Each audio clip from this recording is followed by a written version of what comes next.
Ladies and gentlemen, we'll call this meeting of the Spoilers City Council to order at 6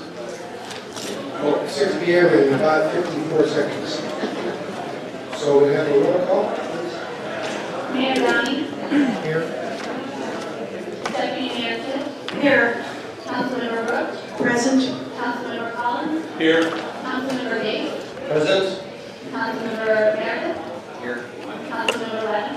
Here. Manager McKee. Here. Attorney Gordon. Here. Thank you. Okay, I've invited Councilmember Dan Gates to lead us in a pledge of allegiance.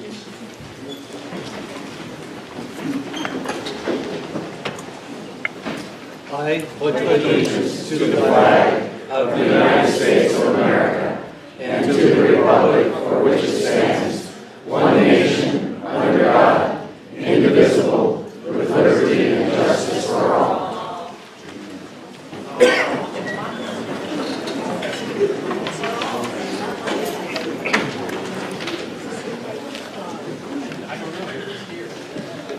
So, I want to, on behalf of the City Council and our staff of the city, we welcome you to this second meeting of the month of January for our council meeting tonight. I have a number of names here before me. You will note that there is a change in the appearance of this document where on the public comment sign-up sheet, I'm going to presume that each name that's on this sheet has asked for the opportunity to address us for up to 3 minutes. Yes, Mr. Case. Mr. Mayor, before we get started on the public comment period, I'd like to address the audience and the council. And just speak a few thoughts from my heart with regards to what's been going on in our community here this last month or two. We've got a wonderful crowd, and I'm thankful for the people that are interested in the public process and that are coming to the meetings. However, 2 weeks ago, I think you all agree that it was probably the most hate-filled, bitter meeting that most of us have ever experienced. And that's not good for anybody. It's not good for any city. It's not a way that we will solve an issue and move on and move forward. But I do want to acknowledge a couple things. First, there's two separate issues very closely related that I believe is the problem for all this. One, of course, is the issue of fluoride, yes or no. We'll all agree to that. But the other item that I truly believe is more serious right at this moment is the fact that we went through a process, and by going through that process, an awful lot of you have felt betrayed. You felt like you voted, we asked you to vote for something, and you voted, you shared your opinion, and some of you feel we just simply threw you under the bus. And I acknowledge that. And I am truly saddened by how that came about, no matter how well-intentioned. It wasn't your fault that you felt that way. I believe the fault lies largely in my part of how I contributed or did not contribute to the process of us coming up with a decision and establishing a process I also believe that how the process was communicated was perhaps full of some tactical errors, although very well intentioned. So I don't have any answer to this yet at this point, but I just, for the sake of the people that have felt put aside and ignored, I want you to know that that was not intentioned. It was an oversight at best, and it was a flawed plan to the best of our ability at the worst. So I'm hoping that we can continue moving forward. We're going to be talking about fluoride later. I want to thank the people over the last couple of weeks that I've run across in town, that we've had some wonderful civil discussions. We still may agree to disagree, but we've talked through things, and I think we've understood each other's perspective a little bit. So with that, I just wanted to acknowledge you folks, because I know some of you were deeply hurt, and we are saddened. I'm saddened about that, and I would hope that we as a council would learn, and perhaps other councils or governing bodies would also learn from this experience, that we can do it better the next time. So that's all I wanted to say at this point. Mr. Mayor, I would like to address this audience and just tell everyone, I always try to be courteous and respectful to the people of Port Angeles, to our council members at all times. I always have. However, I'm sorry that some people were offended by my discussion of the results of the advisory survey.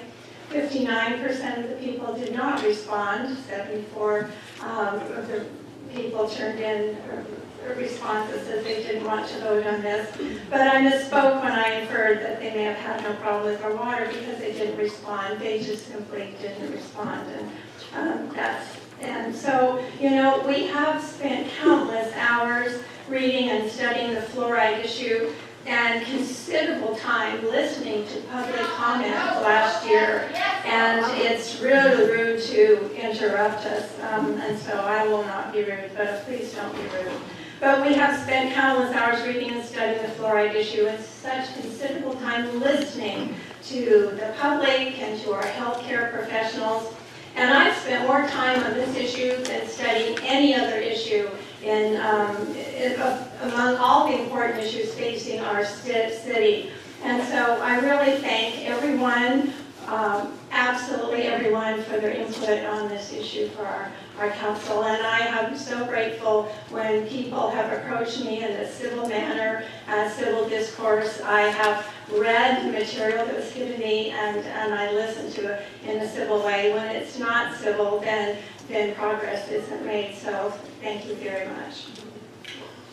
Now, we'll begin the public hearing in just a moment or two, but if I may also take this opportunity to kind of want you to listen carefully, and hopefully we can move this next time together forward. I want to respectfully request that you, all of us, turn down the volume. Some may, I think, incorrectly equate noise with results. I will not tolerate rude or impolite comments this evening. Personal insults or uncivil behavior will not be condoned. And I would ask each of us to resist the call of the angriest voices. I also want to thank you for those that took me up on my invitation to have a visit by phone or by email or by in person. Many of you saw me out. I lost count, but at last count it was something in excess of 3 dozen. And I thank you, really do. It's been, I hope most of you that met with me personally, I found the experience appropriate and timely for you. And that invitation, by the way, not only existed the first week of January this evening, but that invitation is extended to each of you for the bill I no longer member of the council. And then in closing, I just want to let you know that I will not have you align members of our city council. They are good people. each of the ladies and gentlemen that sit before you serve because they care about their hometown. Last time I was really more magnanimous than I should have been. But I felt the need to have you say what you want to say. And some of us took our lumps. I respect and appreciate the council and what is expressed by Dan and by Sharon this evening.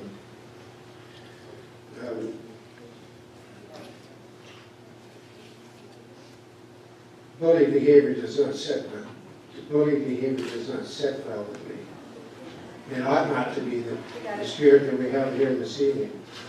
There's no reason in the world we cannot have a civil discussion. I encourage that. I hope that you will seek that as well. With that said, we'll begin the public hearing, and I have a sign-up sheet that has a number of names on it. Again, I'm going to presume that everybody that I call here, starting with Janet and Galen, will want to speak. If you have changed your mind, be reminded we have a second public hearing scheduled later in the meeting. So, like I did last time, I'm going to read off a few names so we can move this along as quickly as we can. Each of you will be according 3 minutes. I'm going to stay very close to that, as close as we possibly can, because we have a lot of names here.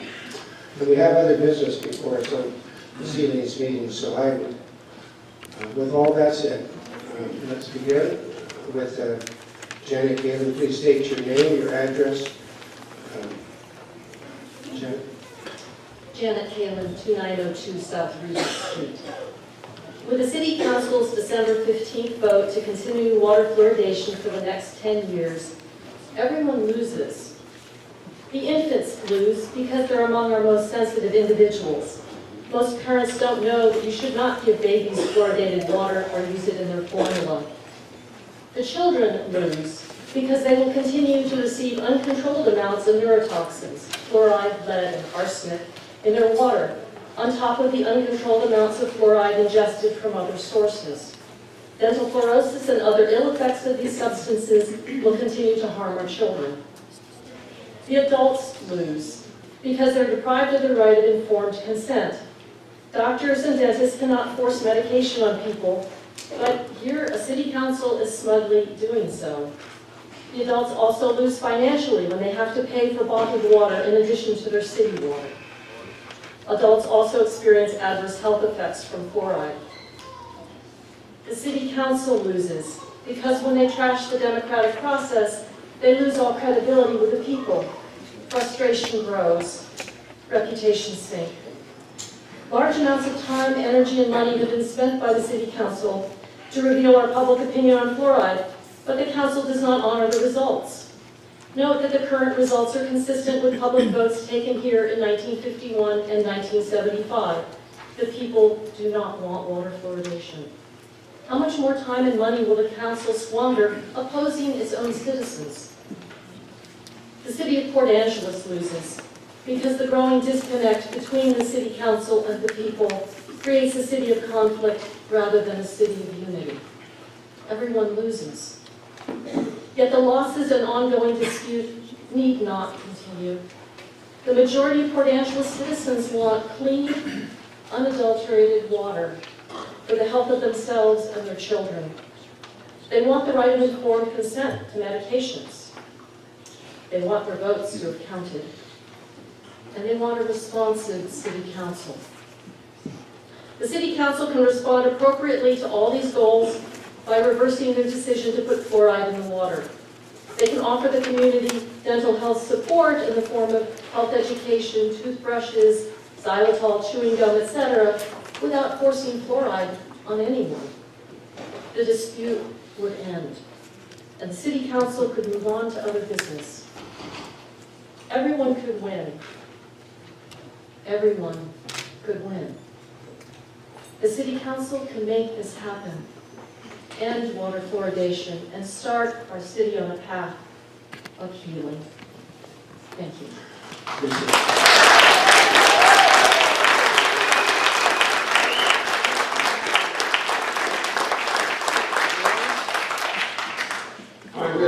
about 4 or 5 names here so you can kind of line up. And Jeff McFarland will come next, followed by Ron Richards, Darlene Schanfeld, and Bill Marsh. Well, needless to say, I'm one of those that are against fluoride. Don't want it in my water, but I'm really here to talk about freedom, honor, and integrity. Those are the things that we ask of you people to run in our city. There's a lot of people in this room that probably have gone to war so we can have freedom. There's people that have died, men and women, over the centuries so that we can have freedom in our country. That's what I'm asking for, is freedom, so we don't have tyranny. If the vote for this came out and only 10 people responded, and there was 6 people that were against fluoride and 4 that were for it, it's a no-brainer. I don't understand why we're even having a problem here. This is America. We've got freedom, and the freedom is the right to choose what we take into our body. It's our temple. And I myself don't choose to have fluoride in my body. I have a business here in town. I have employees. I supply water for them to drink so they don't have to drink the city water. But it's their choice. If they want to drink it, go for it. But I give them that choice. And I expect the same choice to be given to me and my family. That's all I have to say.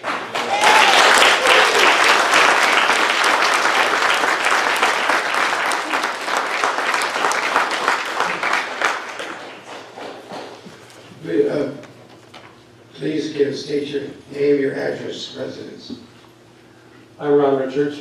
My address is 124 Township Line Road, Port Angeles. I'm going to do something I don't think I've ever done before in my life, and that is to come here to support a staff recommendation. But anyway, to avoid flat out endorsing it 100% though, I'd like to say that I think they've hit the nail on the head, but they've hit the nail on the head for the wrong reason. I think too much emphasis was put on that recommendation to make Port Angeles appear better to future employers and things like that. I think the real reason that recommendation is good is that it's the best thing to do for the kids. Now, I want to mention 3 simple things about why keeping fluoride out of the water is good. One of them is because even the pro-fluoride people have to admit that fluorosis or mottling of the teeth is a real issue. The most pro-fluoride figure I see for mottling of the teeth is that it occurs in 14% of the kids.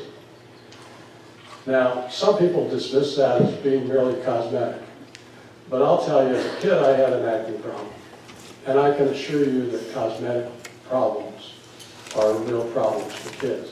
And you've heard people, parents here in the last couple of weeks who have had kids with mottled teeth say the same thing. And so I would just not dismiss that. The other thing, and I hope my pediatrician friends don't kill me for this, but I've mentioned it before, the American Academy for Pediatrics says in the poster that you have, 2 or 3 different places, you have to have individualized treatment. You have to go to your doctor to get specialized care. That is inconsistent with fluoridating a municipal water supply. And the third thing is if fluoridation was the panacea that it's made out to be by the pro-fluoride people, SWIM would not have the least number of cavities per person in the county.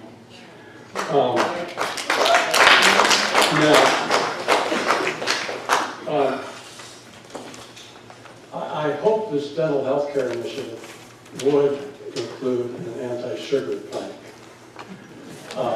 And if it does, and even if it doesn't, the costs that people will save if they pay attention to this initiative, which you guys can do your best to make sure happens.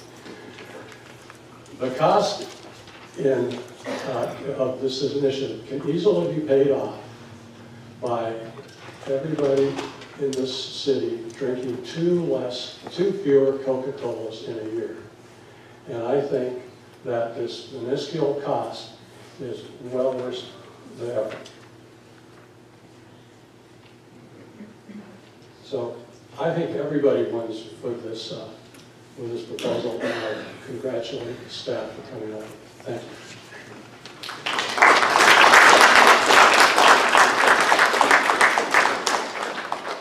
And yes, every dentist I go to has candy on their table. Darlene Chanfel, 901 Metzger Road, Squim. But I do frequent Port Angeles restaurants, and once in a while go to the hospital. And I am exposed to fluoride water. The matter is now the matter now is about no confidence in the city. That is why the city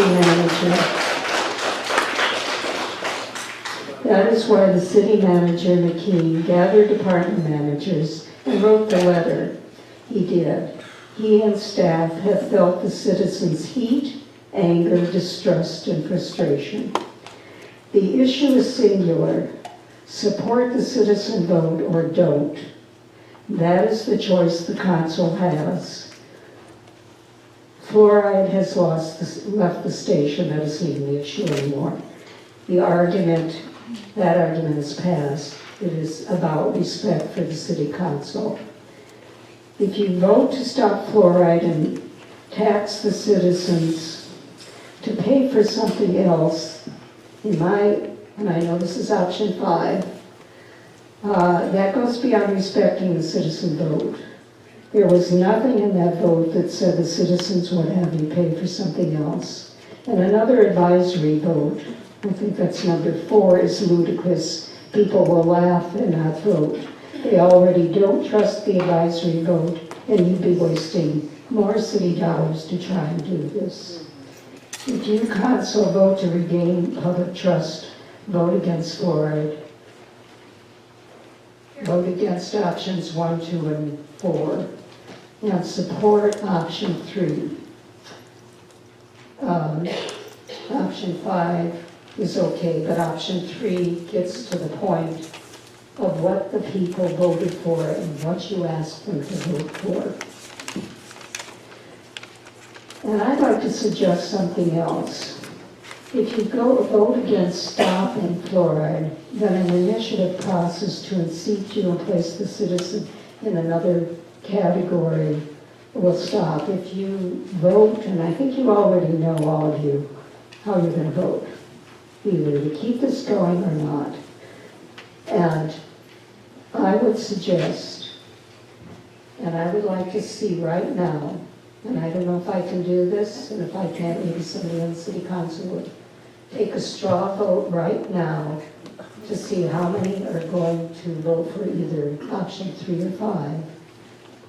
And then we know whether to stay in this room all night and hear from 175 people. Or I think we have 3 votes against, we need 1 more. Against fluoride. And if one of you or the rest of you are not going to vote against fluoride, and you're still going to stick with pro-fluoride 1, 2, and 4, you might as well go home now. So I'd like Can to you have, summarize your remarks in yes, I'd like to straw vote now. Raise of hands, it doesn't commit you to anything. Darlene, I'd like to see. Darlene, that's, it's a part of And your then, Darlene, and then take a vote. I'd like to Otherwise, address- we're going to be here all night. Darlene, I'd like to address your concerns that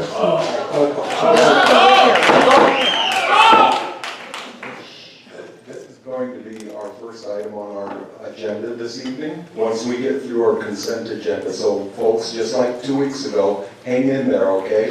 We're going to talk about it. I was able to bring this up as an agenda item 2 weeks ago, so it takes time. We can't. Just hang in there, folks. That's all I ask. Thank you. Thank you. I'm just trying to get us out here early. We're going to till midnight. So any one of you can ask for a straw vote. Darlene, Thank you. we are over the time. So, Exactly. Mr. Marsh, please. My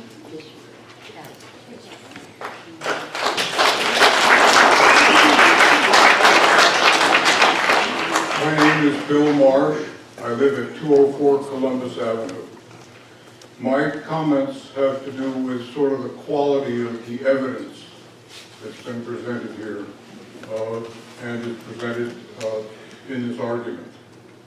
I think it is relevant to your assessing my ability to make this judgment that I was a college mathematics professor for 18 years. My specialty was not statistics, it was logic. But I am going to, I do think I can comment about some of the statistics and things that have been mentioned here.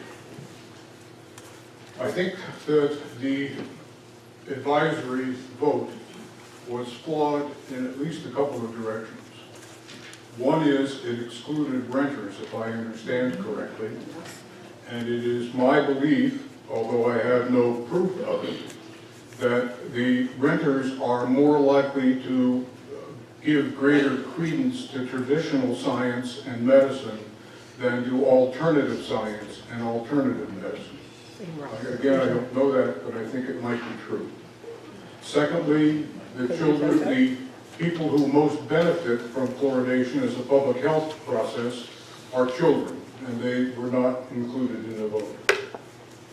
It was, I also have seen a mention about the fact that SWIM has a lower cavity rate than Forks. I think that that's not surprising, given that most of the people in SWIM, a larger percentage of that population is elderly and not young children. And finally, I have a very, very close friend, and we remain friends, although we're on opposite sides of this issue. And he asked me to look at lead and arsenic information. And I believe it was arsenic, but it might have been lead, that the most of that substance that's ingested is not ingested in drinking water. It comes from other aspects of our environment. Thank you.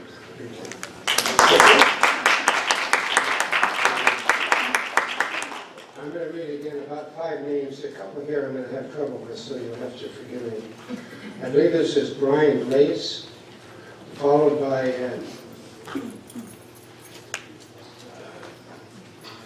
could be Ed Bowen, or P.O. Box 111, Cloud Bay. Richard Seaman, and then Jim Bourget.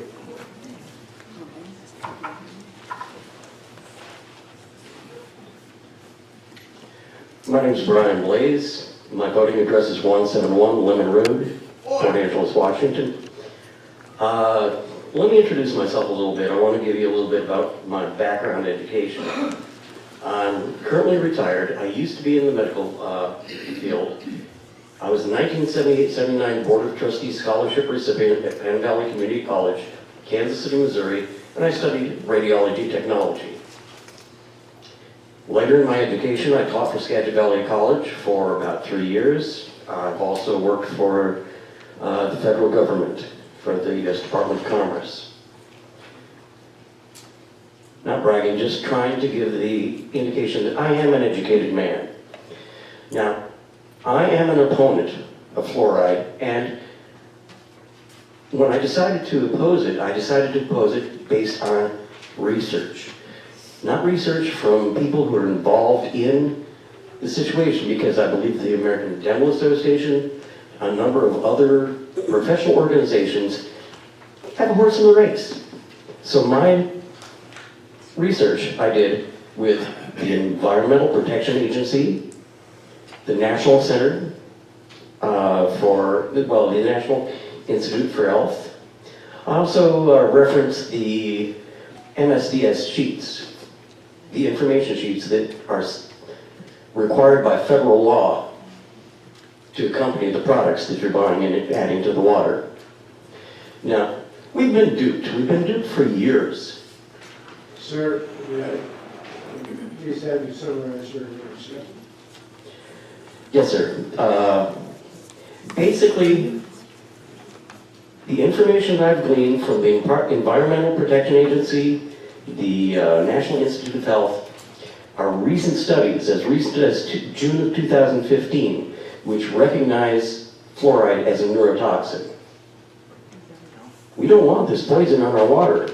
It's been going on for 50, 60 years, and I believe absolutely that there's a correlation between attention deficit disorder, autism, and neurotoxins being placed in our water. You know, this whole thing has blown up in the city council's face. I don't believe that anyone here is on the right or wrong side. I believe that we need to find a way of working it out so everyone has their rights respected. At this point, I do not feel that the council is respecting the rights of the people who are opposed. Thank you.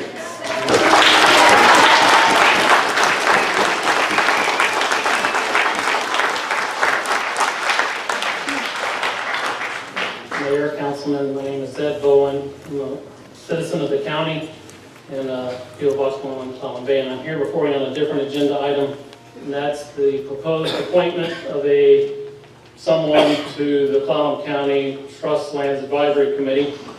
I think you're taking that up today. I want to come here not so much of an advocate or a proponent or whatever, but this is a big interest item to me because I need a county that's sustainable. And I believe our trust lands are not sustaining this county anymore. Now, I don't know if the city is a party as a primary beneficiary to the fiduciary benefits of that trust, but at least the city is a indirect beneficiary to that trust. And so I do believe you have a role in what goes on with the trust lands. Now realize we're talking about county trust lands here and not DNR trust lands at large. This goes with kind of a theme with your main topic that's being addressed to you this evening, confidence in government. I don't have confidence in government in sustaining my county with a county trust land fiduciary responsibility that's being upheld by the state right now.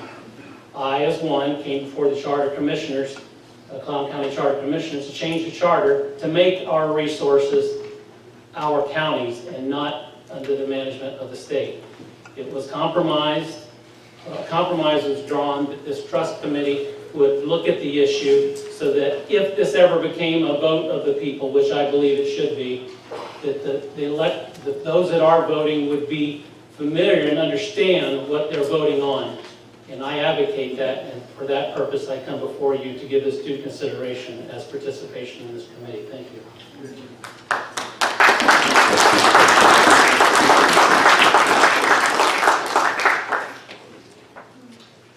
I'm Richard Seaman, and I live at 816 West 14th Street in Port Angeles. And Mr. Gaze and Ms. Kidd, I appreciate very much your opening remarks.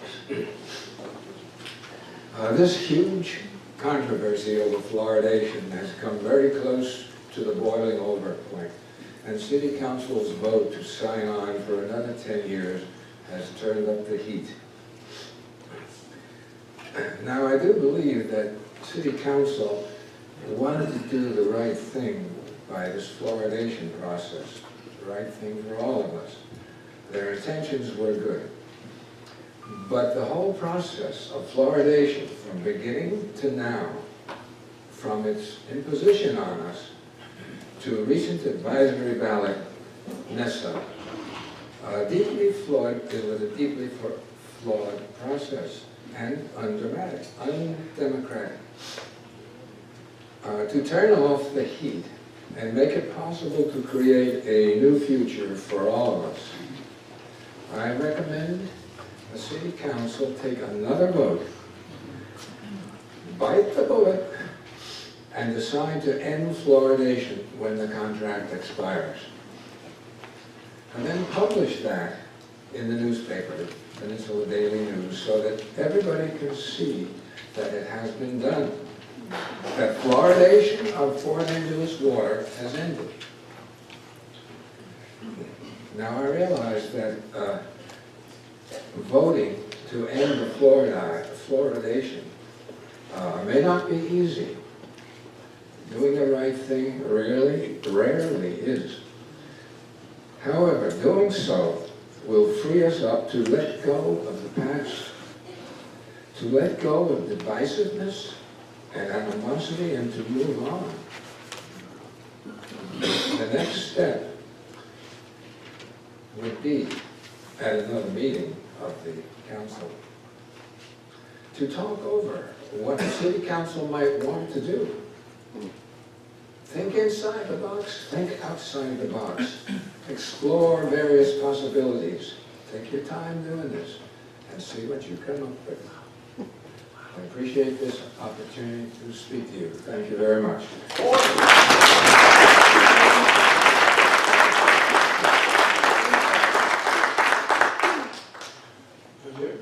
I'm next.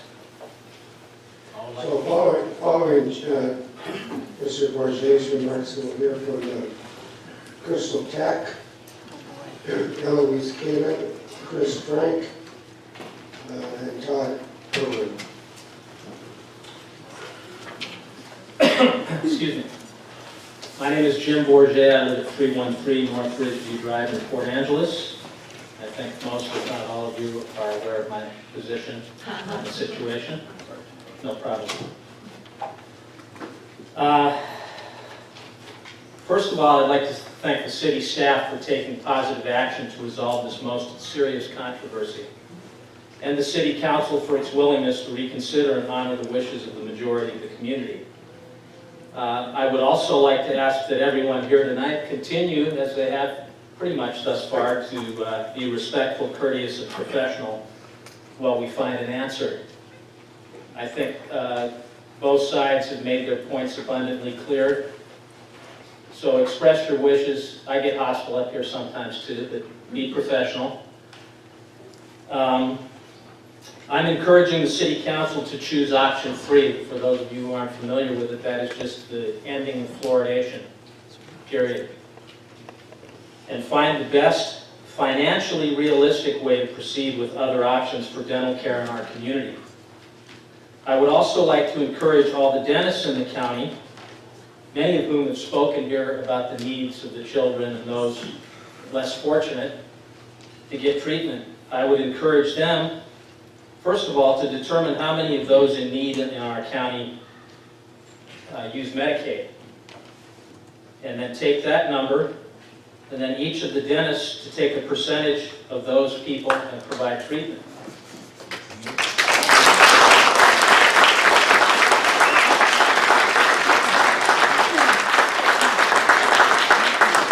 That's one of many suggestions that would be easy to implement. I know it's going to cost them some money. Fluoride has cost us a lot of money. It's costing us even more. The direction we're heading is going to cost much more and would cause serious complications for our community. I think everyone's well aware of the fact, too, that if this vote is not changed immediately, that we will pursue vigorously changing the city government structure.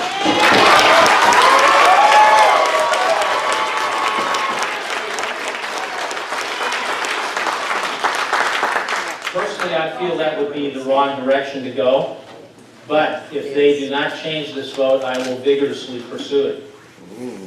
Okay, so let's choose the lesser of two evils. Let's get the first one off the table. I would really appreciate it. Patrick, I want to thank you for meeting with me. It was an excellent discussion. I haven't had the chance to meet with other council members. I'd be willing to do so. I think tonight is the night. One of you needs to have the courage and wisdom to change. We all face these things in our lives as we go along. Many major decisions, some of which are unpleasant, uncomfortable for whatever reason. But beyond that, it comes down to some very simple issues. One of which that everybody here can agree upon is freedom of choice. That's what our country is based upon. And I think any dentist or other professional who has supported fluoride would not want me telling them what to put in their body in any way, shape, or form, whatever it may be. If I felt it was right and they felt it was wrong, they wouldn't want me telling them to do it. I don't want anybody doing that to me or my family. It's a simple thing. Jim, I don't want to interrupt you. Okay, I think, to summarize, I think in addition, that the Washington Dental Association should also get involved. For all the money they've spent promoting fluoride, which has been a fortune nationwide, in our community with the recent advisory vote, probably, and I've done a lot of mail order, probably on the scale of 50,000 or more. Put that money into cohesive plan of dental care for our community.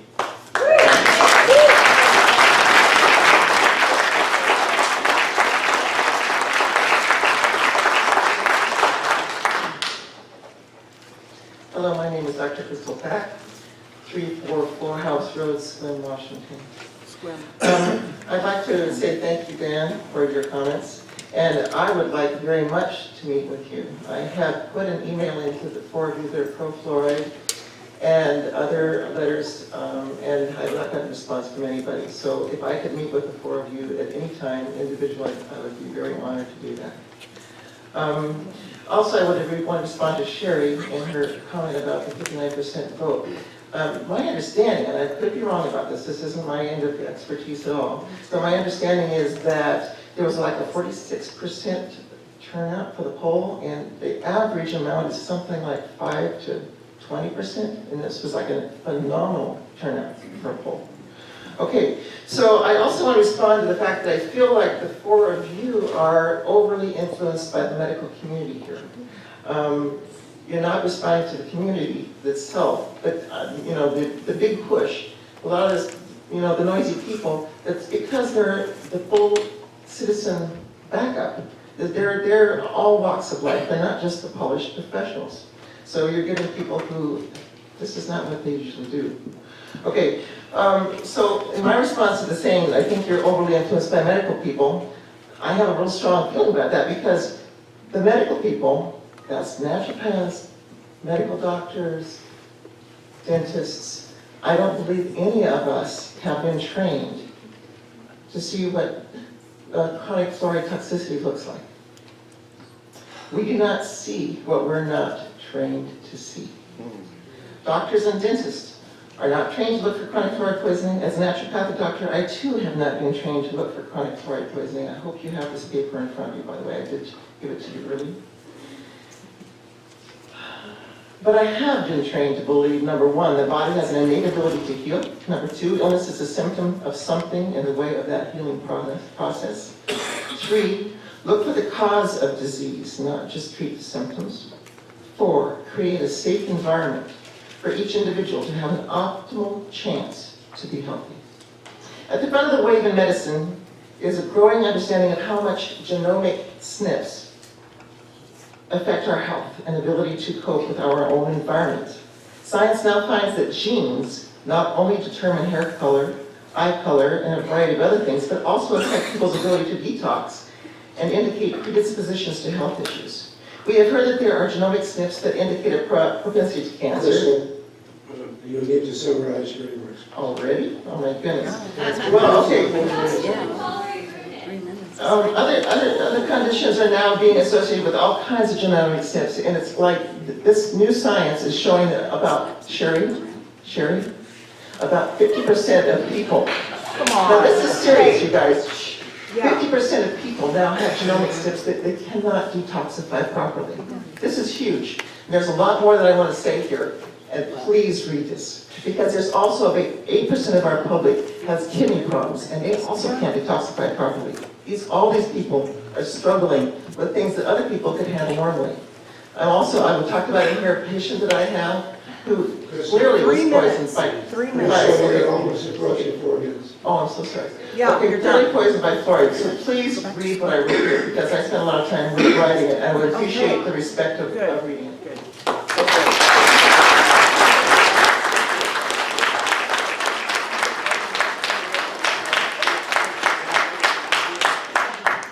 Before you begin, the next one on is Eloise. I'm not 3 sure minutes. Hold on. Yes. Well, I Eloise Bailey, and tonight I have given you 3 pages which I do not propose to read. It will take way more than the 3 minutes. So I hope you haven't had a chance to look at that. I'm going to give you just 1 or 2 snippets. I'm talking tonight on behalf of the 2 committees which are aggressively opposing fluoridation. These committees have measures where it's going to be uncomfortable to continue keeping on with the fluoridation because one of the efforts which we have all set up, ready to go, unless we can get some satisfaction out of this, and tonight, we will start a process of changing the form of government of the city, which will have the effect of bringing all city council members up for renewal as soon as the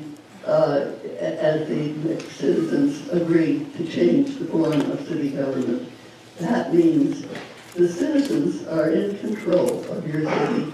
Even it's going to take a year or two perhaps before we get there, but that is of the power of the citizens. That is where democracy can be regained. Now,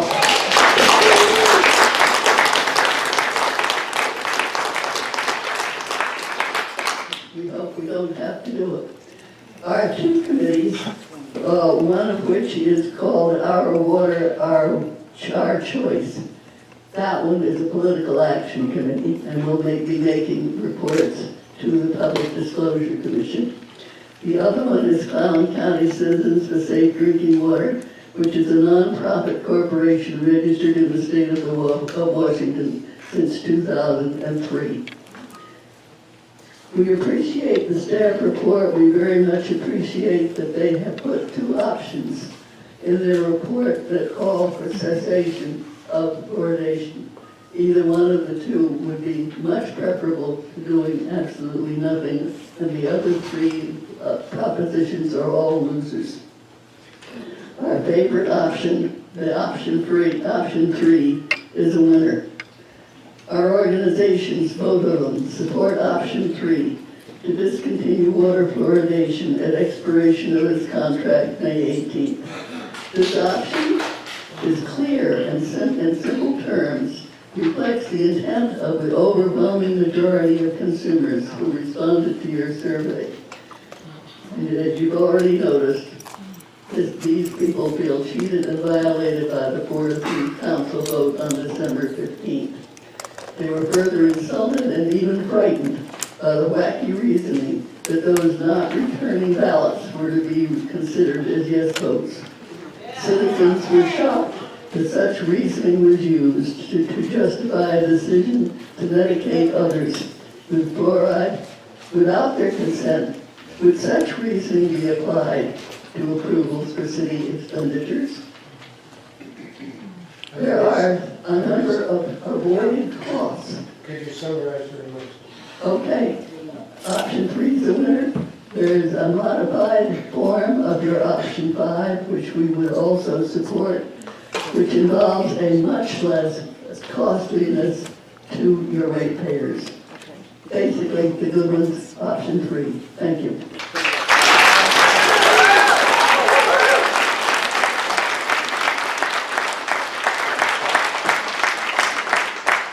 Okay, next up is Chris Frank, followed by Todd Irwin, Greg Royak, Scott Kennedy, and Tom Hawk. So my name is Chris Frank. I live in Fort Angeles, 320 West 9th Street. I'm here tonight in my role as a health officer for Clallam County. I have lots of friends on both sides of this issue, many of whom are here tonight. But my sort of obligation under state law is very clear. Sort of the legal standing is that I'm here to inform public and represent officials of the causes, prevention, and disease and disability, and the preservation, promotion, and improvement of health within the county. I just wanted to remind city council members that public health interventions have an excellent track record in the 20th and 21st century. Public health interventions in the 20th century led directly to a 25-year increase in life expectancy. So, and in spite of this, there was staunch opposition to almost all of the important advances that were made. There was vigorous opposition. Are we going to let that go on? Please. Thank you. I didn't say anything controversial. It really has a 25-year increase in life expectancy. So there's vigorous opposition to vaccination, family planning, seatbelt laws, workplace safety initiatives, increased taxation and regulation of tobacco products, and community water fluoridation. All interventions that have clearly led to improved health outcomes. I'd like to thank the Port Angeles City Council for taking what I felt was a courageous vote and continuing to follow federal, state, and local recommendations for fluoride optimization of municipal water supplies. Optimizing fluoride levels clearly decreases the rate of dental decay and reduces Medicaid expenditures on dental treatments, expenses that are shared by all taxpayers. In terms of oral health, fluoride optimization gives an excellent bang for the buck. And to be honest, even looking at option 5, I really don't see a reasonable alternative that's even remotely affordable. The best estimates that we use are that every dollar spent on fluoridation saves about $38 in dental care. It means a replacement program to replace community water fluoridation in Port Angeles is on the order of $750,000 a year, which I think is unaffordable. Before I finish, I also wanted to address one slightly separate issue about the proper role of city government in advocating for the health of the public. I've recently heard argument from citizens who believe that the city should not invest in public health services at all, but it's an inappropriate use of city government funds. And I strongly disagree with this, as a healthy population is the foundation for a healthy economy. And I just wanted to mention that the City of Port Angeles Comprehensive Plan clearly states that the city should participate as a financial partner to support essential programs and services, including social and public health services. Just wanted to leave one interesting fact. Can you summarize? Hey. Yeah, I'll be done. Thanks.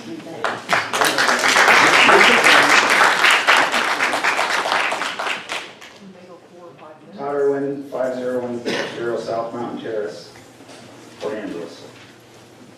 Officially, I'm here on behalf of the Olympic Peninsula Dental Society to reiterate our support for your December 15th vote and to thank you for supporting this imperative health benefit for our community. As a dentist in our community, I feel that it is making a difference. I send fewer kids to Polvo in Seattle to be sedated, which is in itself a health risk. Fluoridation is not a health risk. We have 200 million people in our country who are thriving, and there is no health risk to the fluoridation that we have put in the water. So, anyway, I would also like to point out that the science and the scientific organizations all support, overwhelmingly support public water fluoridation. You had presented to you many sides of the story, but so many more supporting organizations for fluoridation compared to the ones that don't support it. It was overwhelmingly supporting.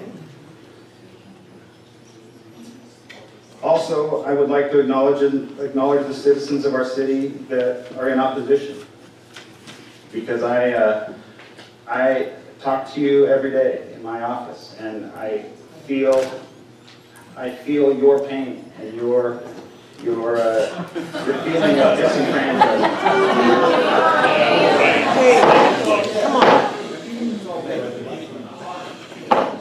I've already passed the check from the fluoridation, so I'm good. I'm on the page, you guys know. So anyway,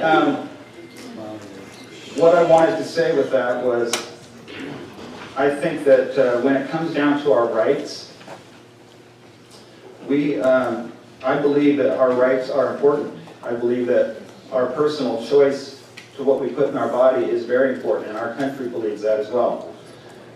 And the only thing that I think trumps that is public health.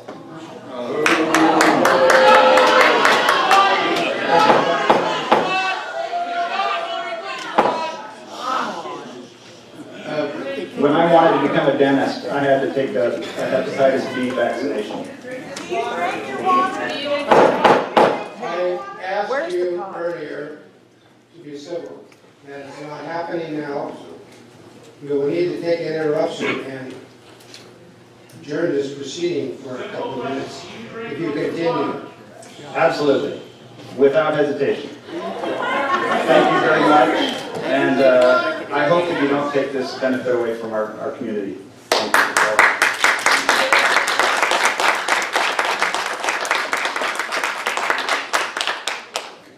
Please state your name on the post. Greg Roya, 1111 Columbia Street, Port Angeles. I wanted to come tonight before the council just to thank you again for your vote in interest of the public health of Port Angeles. I think that it's made a big impact on our community over the last 10 years. I also come to present my experience prior to coming to Port Angeles. I worked at a federally qualified health clinic in Burlington, Washington for about 3 years. And at that time, I worked hand in hand with the Washington Dental Service and the Washington Oral Health Foundation in working with groups to help to basically bring, in lack of fluoridation, to bring some type of impact to the community, primarily to the school children of Kitsap County. In that effort, we were talking about the series of options that we have, which I don't think actually very many are very equitable, other than the fact that we continue water fluoridation. But really the point being is that the groups that are working outside of water fluoridation to help to improve oral health in communities requires a vast amount of money. And I don't think that you've thought, especially this choice 5, out very well in respect to how much this is really going to cost. $20,000 is not even going to scratch the surface. In fact, I would ask you personally not to waste that money. I would be more than glad to do pro bono work in that respect, rather than the city would throw that money away, because it's not going to make an impact.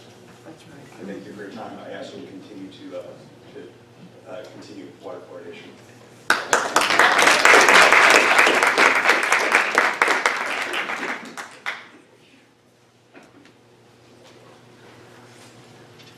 Hi, I'm Scott Kennedy. I live at 136 Old Black Diamond. I'm a physician who came to this community in 1960 and been in and out of the community since that time. I've been here since 1991, most recently. I'm here tonight speaking for myself and speaking as a physician who's worked in public health in a number of settings in Washington and Alaska and other places. I served in the public health service for 4 years in the past. And I'm speaking tonight primarily out of my sincere interest in what I believe is good for the children of this community and really for the broad community of Port Angeles. And I realize there's a lot of disagreement in this room, there's a lot of emotion, and I respect the feelings of those that have their own feelings about fluoridation. That said, I do want to say I appreciate that the city of Port Angeles has provided a tremendous benefit of fluoridation to this community for the past 10 years, and is fluoridating now. And I really appreciate that as I look at what we need to do to reach the underserved, but the broad community, including the elderly in the community, for dental disease and morbidity to dental disease. $20,000 per year in the form of water fluoridation will bring many millions of dollars of prevented dental expense to Port Angeles over the next 10 years. Losing that huge economic and disease prevention benefit in trade for really any other measures that you could compare it to would make absolutely no sense from a public health standpoint. And I think we heard Chris earlier about that. I encourage the council to stand firm for its good public health decision to continue fluoridation. Reversing this decision would be a true loss for the community's oral health and our oral health future. There really is not a substitute or a trade that equates anywhere near to fluoridation. Fluoridation is a foundation that we build upon. We build upon it with the school programs, the other possibilities that are out there, the work that's going on in demo clinics, Head Start, and other places. A town our size that removed fluoridation quickly quickly increased their cavity rates in their children. If you look at the Dorval, Quebec experience, kindergartners quadrupled their cavity rate in just 3 years after they stopped fluoridation. The recent advisory survey was constructed under politically pressured circumstances with much misinformation and debate in the air. It unfortunately allowed landlords to vote for their tenants and washing machine owners to pretend they were consumers of water in this important public health decision. Can you summarize it? I will. In no way did the council as a voting body determine or assume that this advisory vote could ever acceptably serve as a substitute for the responsibility for carefully considering the scientific and expert public health information. And I appreciate that you did, and I thank you for voting to continue fluoridation for the next 10 years, and I truly hope you will stand firm.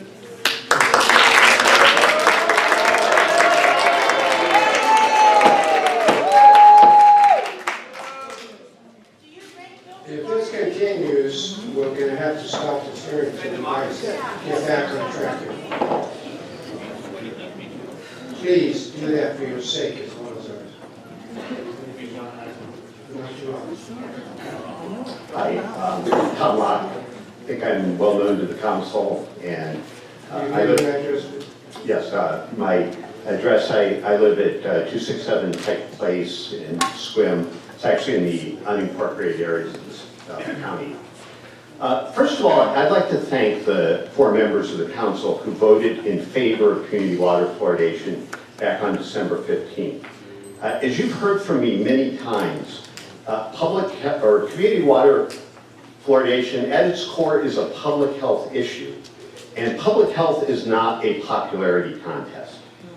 Trust me, I had a long career in public health, and I know how unpopular some decisions can be. But when you're responsible for the health of real people, people you know, you work with, you see in the community, you do find the strength and the conviction to make the right choice. And it involves, the way you make the right choice is you use the best available science to make an informed decision that benefits everyone. That's what you did in December, and the issue should have been settled. Now we have the opponents of community water fluoridation are back, and they're clearly full of anger, threats, and the same old fear-based arguments. You're on the well. And now they want to change the form of government in this city. This is not democracy in action. This is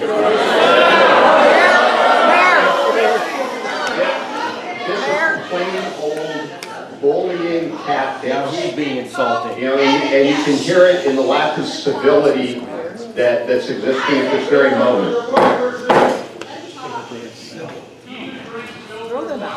The choice is clear for the council. The council decided on a process that involved a public hearing, involved a lot of public testimony. We put a lot of work into that, and it included this public survey. All of these things were to be considered equally. The public survey, as we've heard, was deeply flawed in both concept and in execution, because fundamentally, this is not something that should be a public vote. And if people want a detailed explanation of this, they should read the state Supreme Court's decision on this, because that's exactly what they decided. And the reason for that is it's too clouded by 70 years of misinformation, and it's really something that can only be done by elected officials sorting through this mountain of misinformation. So bottom line, there is no win-win solution for this. You know, either you maintain this health benefit for the people of this community, or you lose it. And when you lose it, you have real consequences. You can't make up for that difference with $20,000. As you've heard, it's orders of magnitude above. So, thank you. But it's time to put this issue behind us, and it's time for the council to reject these angry threats of the anti-fluoridation. Thank you.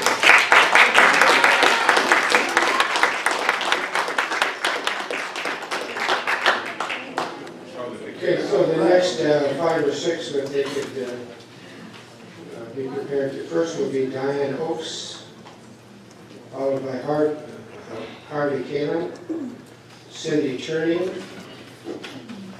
Bill Osmondson, Peter Karen, and Melvina Warman. Good evening, my name is Diane Oaks. I'm with the Washington Dental Service Foundation. I'm the president and CEO. I reside in Mercer Island, Washington.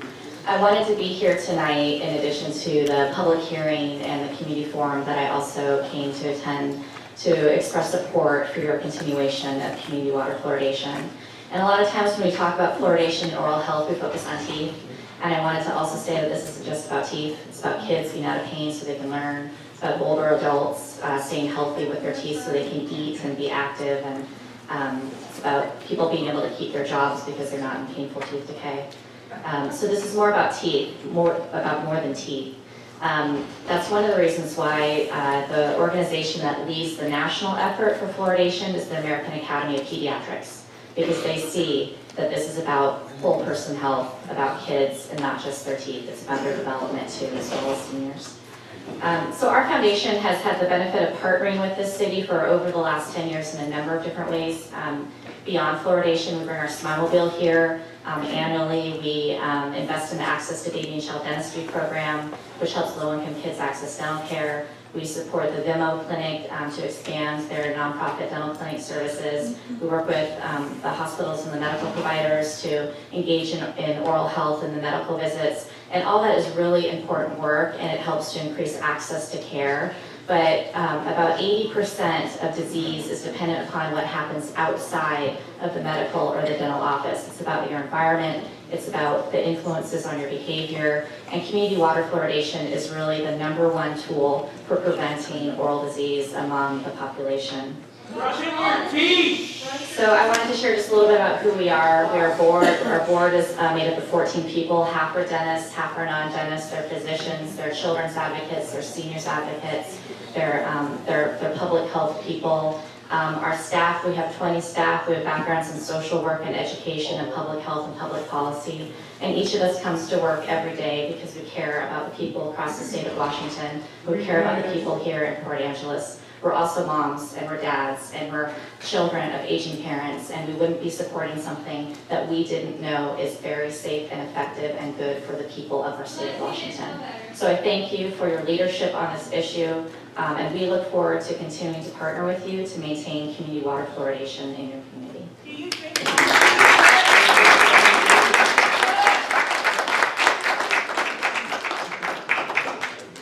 Thank you, Council. My name is Harvey Kalin. I live in Swing, Washington, Kane Lane. And I'm here tonight to read a letter from a gentleman who couldn't be here, a retired professor. And so I'll just go ahead and read. I have followed, by the way, this is by a person named Keith Wolin. And he says, I have followed the fluoride controversy for many years, although I have not been able to participate actively in it the last few years because of caregiving for my wife who has advanced Alzheimer's. When the possibility of fluoridating the water supply came up over 10 years ago, I called Dr. Thomas Locke, who then was the Clallam County Health Officer. I explained that I had a PhD, had published numerous research articles, and understood the scientific process. I indicated that I wanted to look into the fluoride issue and asked if he could provide me with references to 1 or 2 studies that showed the efficacy of fluoride. He said that he could not do so off the top of his head, but that he would get back to me. A few days later, he called to inform me that there were no experiments that met today's scientific criteria. Although he did not provide me with a single reference, he did state that 50 years of fluoridating water had proved its efficacy. Since those phone conversations, I have looked extensively into the fluoride issue. Dr. Locke was correct. There are no studies meeting current scientific standards that demonstrate the effectiveness of fluoride administered in drinking water. People who practice dentistry or medicine full-time are rarely trained on research methods. Consequently, they base their conclusions that fluoride is effective on their belief that fluoride has decreased caries in their patients. Such informal observations are not to be trusted. Many times when I conducted research on humans, I believed that the data were coming out in one direction when complete analysis later showed the exact opposite. Beliefs are no substitute for sound research. Regarding Dr. Locke's statement that fluoride's effectiveness is demonstrated by years of use, it should be pointed out that countries and cities that either have never fluoridated or stopped fluoridation have seen the same drop in dental caries over time, as shown in fluoridated cities in the United States. Fluoride is now ubiquitous. It gets into our food supply through fertilizer and fluoridated water used to process food. Fluoride is found in drinks, vegetables, fruits, and even baby food. Harry, please. Okay, well, that's the substance of this letter. Thank you very much.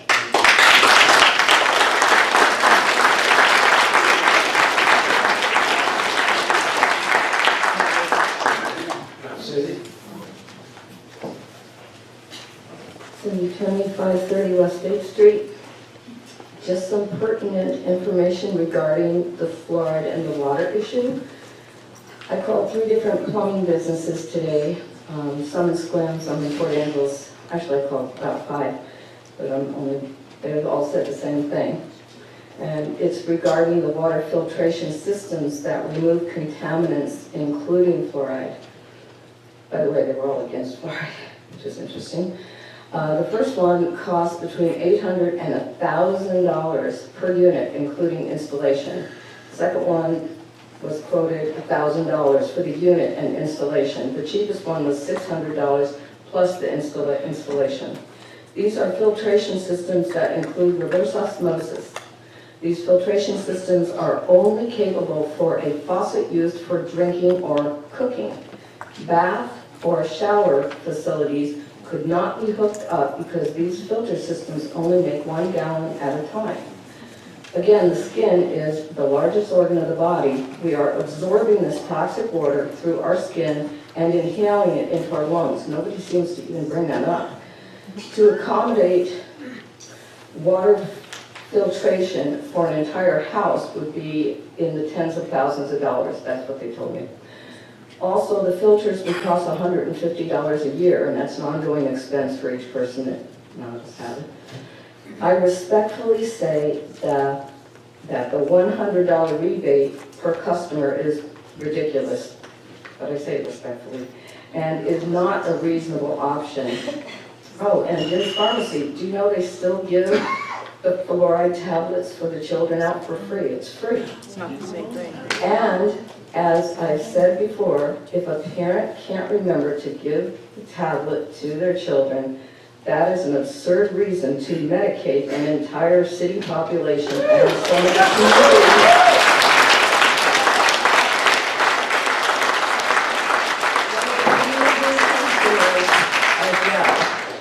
Forced medication is unethical, and some of the problems we're having, summarizing it, with our medical and dental physicians is we have socialized medicine now because of, I can't call it the Affordable Care Act, and it doesn't work. It doesn't work in any country, it never has, and that's why we're lacking money, but it still doesn't give you a reason, not you, but anybody, the reason to force medication for anyone. Thank you.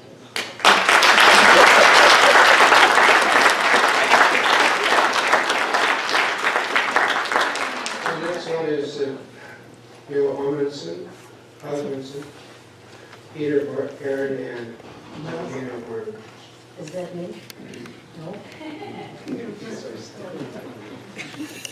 I'm Dr. Bill Osmondson. I've been a dentist for about 40 years, and for the first several decades, I promoted water fluoridation, fluoride tablets. Tried to get my wife to give them to the kids, but she kept forgetting. I thought, as policy and tradition, that it was beneficial. When it comes to policy and when it comes to science, science is always ahead of policy. Policy takes a long time to change, generations, decades. And so the science has changed, but the policy is there. When you read the policy and the science that supports the policy, or at least look at the references, then you say, wow, this stuff works, this is great, look at all these references, it's really good. The problem is my good scientific friends here, they don't take the time to actually read the studies. if they actually took the time to read the studies, they'd find that there are no high-quality studies on effectiveness. Never been a single randomized controlled trial. That's terrible. The studies that are halfway reasonable are done way back in the 60s, 50s, 40s, and they had lots of problems with them. It doesn't work. They said, well, for every dollar spent on fluoridation, $19 or $38 or $64 are saved in dental expenses.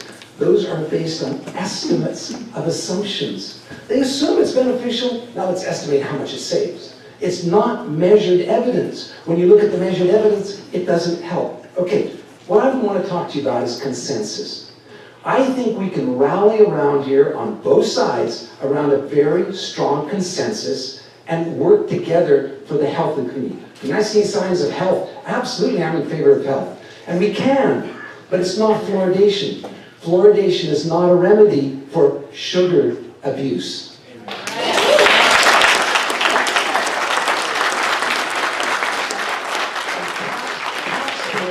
Should not have to pay for sugar abuse. I have patients who claim that they're drinking 2 cases of soda pop a day. Okay? And you look at their teeth, and it looks that way.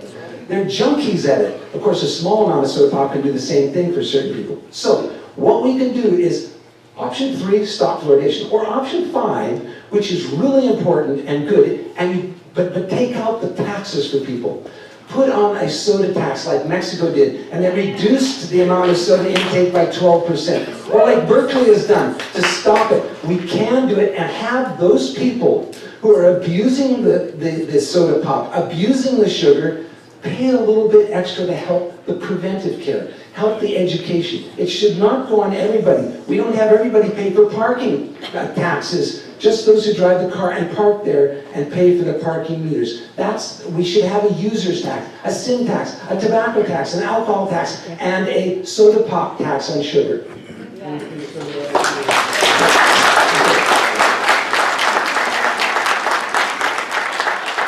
Some will say that a small amount of fluoride, just 1 part per million, is really not a problem. But remember, 1 part per billion of birth control is effective. 1 part per million of fluoride is a problem. Read the science that I've given you. How do they create cancer in animals? One way is to give them fluoride. Then you can have cancer treatment methods. 49 human studies showing there's a decrease in IQ. It does happen. It is happening here. Thank you very much.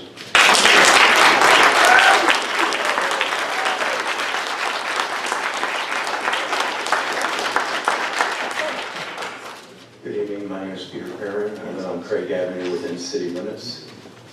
I believe we just heard from the smartest man in the room. I've been a litigation attorney for over 35 years, 20 of which are in the state of Washington. And I just want to give you a few legal observations about the situation with your contract. First of all, there's nothing in the source contract that requires you to renew it. The only provision was that there was an initial 10-year term of use, and that was it. Nothing further is said. Number 2, the party in interest, the Washington Dental Service Foundation, is a fraudulent charity. They purport to be a charity.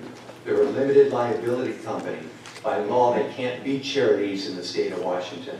They're not registered with the Secretary of State. The contract is a fraud. Our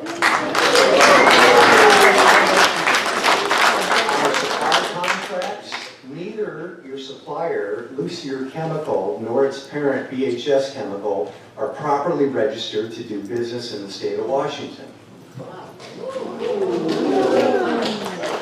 The law in general is becoming very clear in this sector of public health.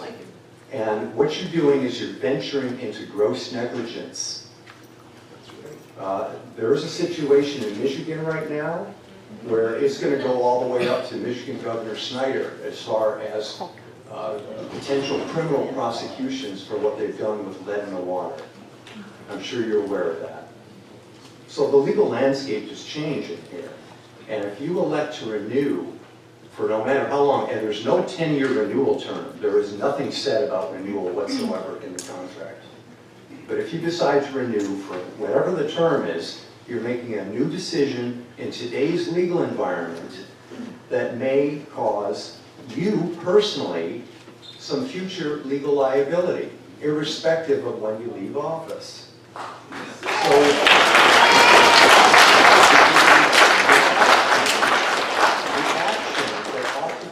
is actually very simple. It's simply a notice letter that there will be no more operations under the contract. It's really that simple. That's all that needs to be done. Thank you.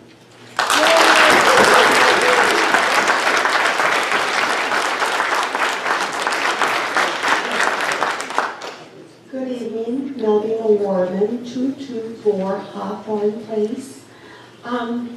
I know you're all aware of the swim school board and the election that they had, that they lost like 59 point something %, and yet they still lost. With us, I understand we have 60% of the vote. That form that was sent out, to great expense. You know, you send it out, somebody did. It's a stamp addressed envelope, and so now we've won the majority by 60%. This thing is unconstitutional to be putting poison or whatever in our drinking water, and we have 60% of the people who do not want it. So I would exhort just one more member to stand up and do the right thing, the honest thing, and vote against this fluoride. There's 4-3 out of Washington, D.C. We've had a couple of other things earlier that messed up by one vote, but I won't go into that. So please respond to the people regarding this, the desires of the people regarding this fluoride issue. And I would say pretty please, pretty please, pretty please. Yes. One of the things, and this I have time for a different subject now, you need to repave up there by the high school. I mean, I drive that every day. And also the alley behind 4th Street up there, West 4th. Bumpy, you can hardly get down the alley. My goodness. So the other subject is this city needs yield signs. You go up and down these streets, you don't know which way and who's doing what. And neither does a lot of other people. I mean, there's accidents that happen because you just need simple yield signs. Thank you so much. And again, I say, pretty please, one of you do what you want. Thank you.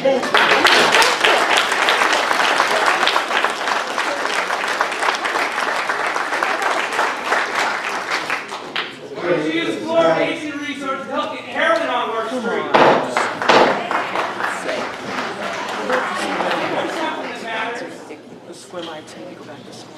Next on the list, 5 or 6 of you. I've lived in Port Angeles for would 17 be years. Ellen's, thank you. Common courtesy goes a long way. Quit poisoning us. That did not help. Ellen Fetchit, Dick Pilling, Jess Grable, Marie Wiggins, and Wayne Kraut.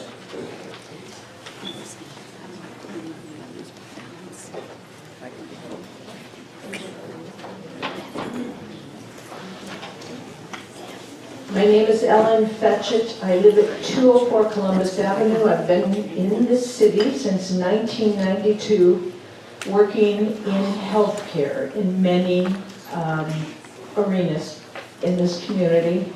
And I also have been a long time, lifelong almost, well, lifelong since being able to work professionally, proponent of prevention of all sorts of problems.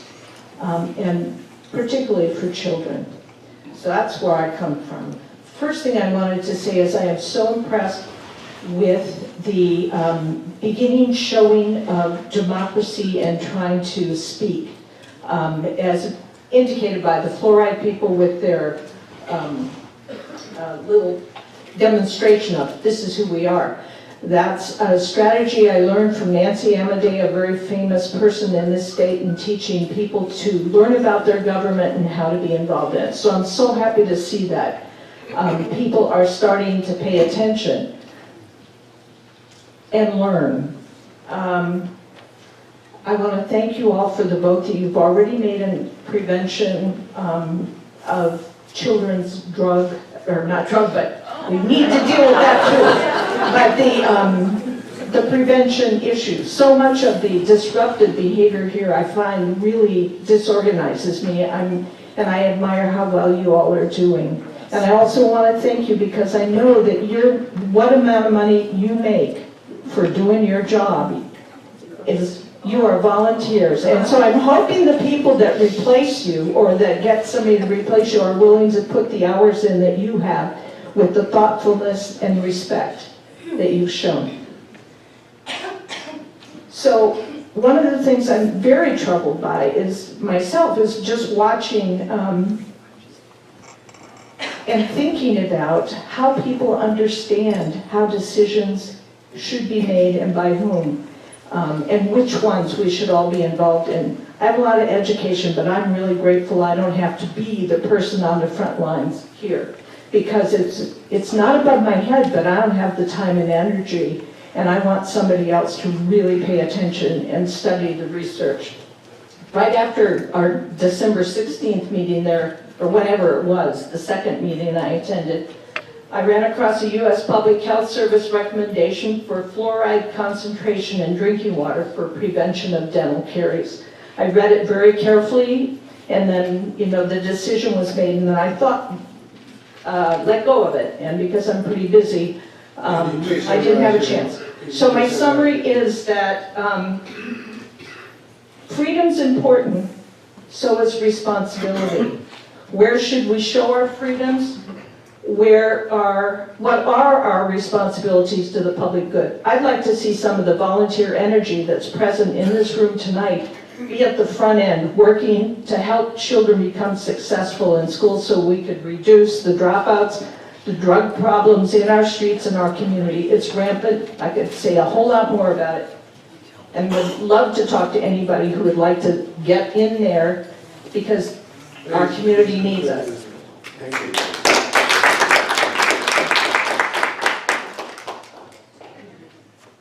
My name is Dick Pilling. I live at 72 Mount Pleasant Heights Lane. I get my water from a well, and so I don't really have a dog in this fight. But neither do a lot of other people in this room, and so if they can talk, I guess I can too.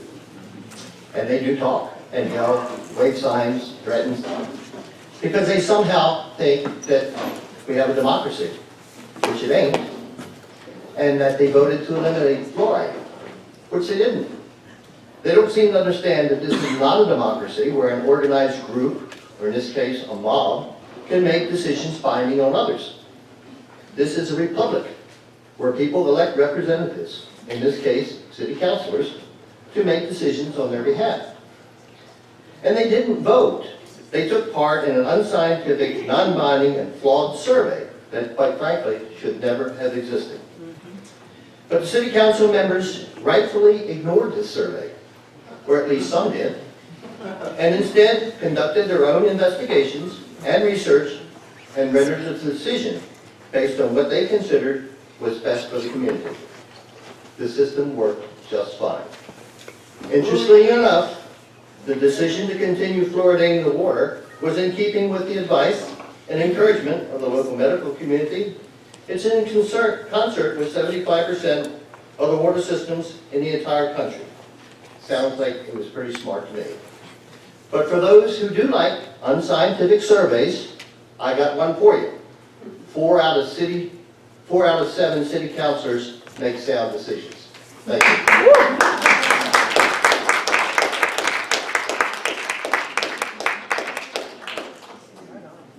Hi, I'm Jess Grable, and I live at 1117 South Peabody Street. My comments tonight are not about fluoridation. That train left the station on December 7th with a 16-point majority. However, what I am going to say next is an offshoot of that. But first, I wish to thank Councilor Witham for again representing the Port Angeles citizenry in the Clallam County Trust Land Advisory Committee matter. That's, I think we're going to hear about that tonight. We the people demand transparency in all matters, which includes whatever city council appointments are made to any given board at any given time. It is extremely important that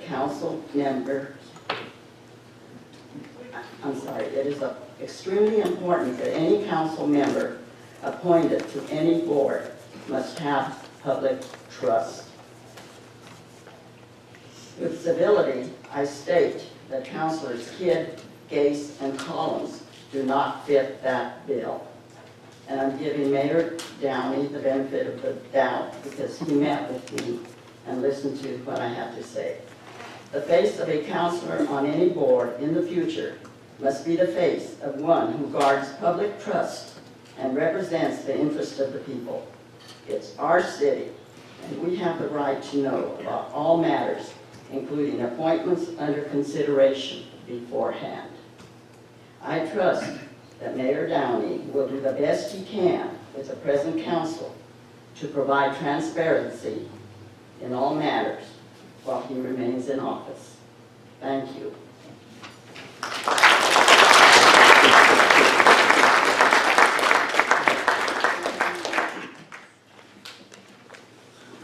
State your name and address.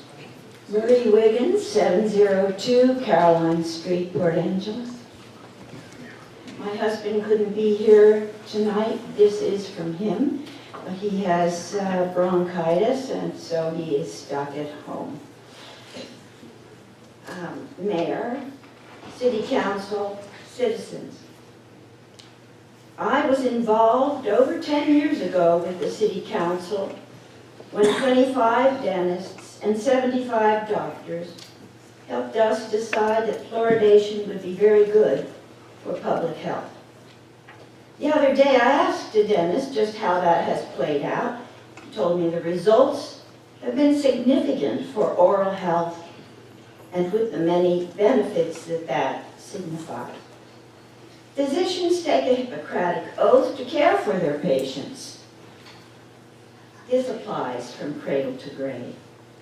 But to go back, as a child in Philadelphia in the 1930s, there was no fluoride. Each fall I went to my dentist with my aching cavities. He drilled into the cavities. There was no Novocaine. You just held tight to your seat and hoped to live another day. Here in Port Angeles, as our children grew up, there was no fluoride in the water. So my wife administered it each day at breakfast. Thanks to that, their teeth have been quite good. Unfortunately, many children did not receive that level of care. Now, we have a disagreement that is clear and should proceed on the merits, not be used as a threat to change our form of government, which would reduce our status as a first-class city. No governmental system is perfect. This one has served us quite well over many years, with numerous issues, many much larger in scope. These were all debated and explained to the city's residents. We did not seek the opinion of those who did not live here. How would it be appropriate for someone from Port Angeles to show up in Forks with the intent of changing their water choices? Once our citizens realize what is at stake, I am optimistic they will maintain our government as it is to handle all debates, including fluoride. Thank you.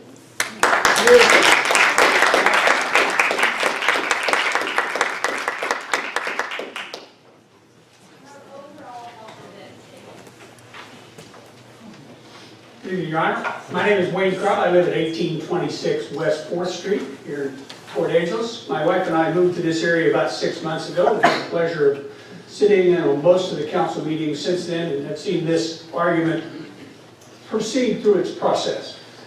And for the most part, that has worked, although we were disturbed by the performances of the last council meeting. And we were pleased this evening to hear the council speak to those issues. And we hope that the audience has enjoyed some of the discussion this evening where we've honored the ability for each person to speak their piece and be heard. Whether the decision comes for or against is yet to be decided, but we like to believe that it will be efficient and appropriate if each person who speaks is given the opportunity to be addressed in the manner you would like to be heard when you speak. And tonight, we've come closer to that. We have some improvements to make, but this decision will be reached one way or the other. We just want to make sure that when we get there, we've created a situation where the city and our lives can go forward and be heard on other issues that arise. Thank you very much.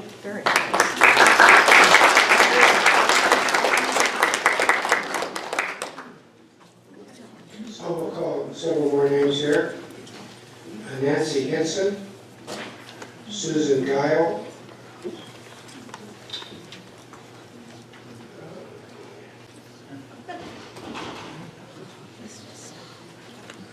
this person should become a doctor. I think, forgive me, I just, have an address of Mount Pleasant. Maybe O'Connor, I think that's O'Connor, the last name. Merrill Lee Smith, Deborah Hutzel, and Mike Libra. So first would be Nancy Henson.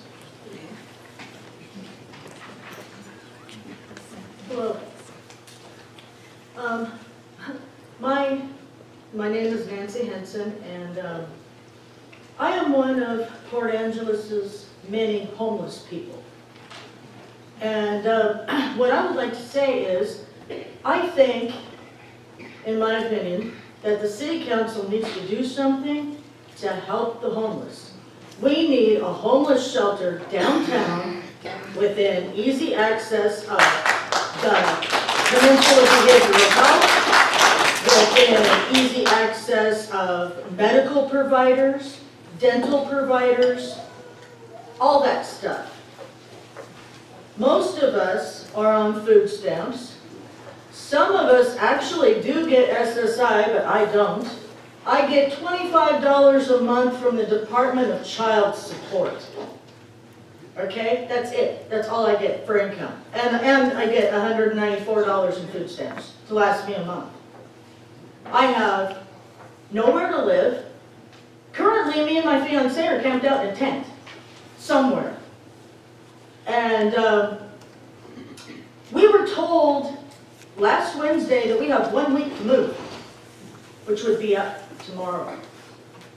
We have nowhere to go and no money to get there if we did have somewhere to go. There is no longer a hygiene center for the homeless people to use to clean up so we can go look for work.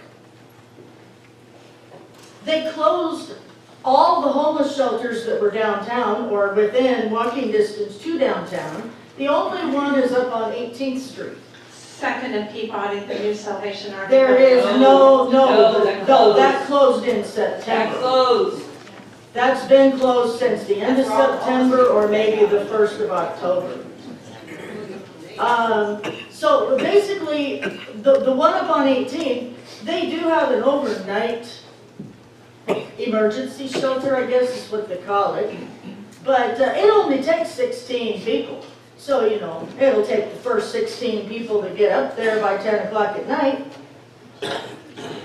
What are the rest of us supposed to do? We can't camp within city limits. We can't, you know, if we're caught sleeping someplace where we aren't supposed to be, the cops get called, we get trespassed off the property. I don't think that's right. You know, we're people too, and we deserve to be treated like people. You know, this is supposed to be a free country. It ain't free. It might be free for you guys that have homes. It ain't free for us. Because we get rousted out of every place that we could possibly go to. I have slept on the porch of the Campfire Clubhouse. Police officers came and rousted us off of there because we're not supposed to be there, and you know you can't camp in city limits. No, I didn't know that. And that's a tree park. Why can't we have a tent city?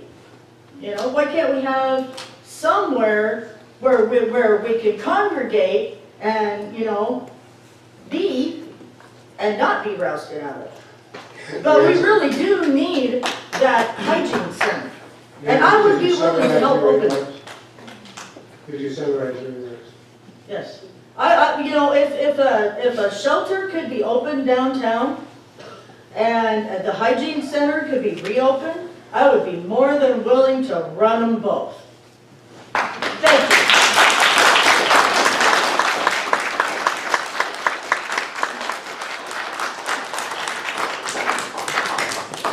Susan Dial, 32 Wing Lane, and I have to agree with her. Homelessness is a huge problem here and everywhere. But I just want to give you a thank you card my daughter made for you to say thank you for supporting fluoridation. I'll just leave it right here. And I just want to say thank you. I don't want to take more of your time. I appreciate the patience you've shown all of us every week coming down and doing this thing. So thank you very much, and I support all of you, and I really think that it's a good job that you're doing and taking the time to review all the information that you received. Bottom line though, I do want to say, I do work for a free dental clinic, and I see the results of neglect on teeth for years. So when folks say, well, it's just fluoride is not needed in our water, I do want to say it does make a difference. I see the results of non-fluoridated teeth. I'm one of them. However, that's another story. Fluoride does help our kids. I do this work every day. I see these kids every day. And yes, it says do not swallow fluoride. It's because it's the wrong amount on your toothpaste. We wouldn't put that on there if we had the low amount, but then it doesn't work on topically. So it is One safe. pea size is one glass of water. And we actually don't even advocate pea size. We advocate a small smear, a smear. And then we tell our parents, don't let your children swallow the fluoride, spit it out. But the amount that's in our water is effective and safe, and it does help our children. So thank you very much. I do drink the water. I drink 8 glasses a day, and I think all of you should too.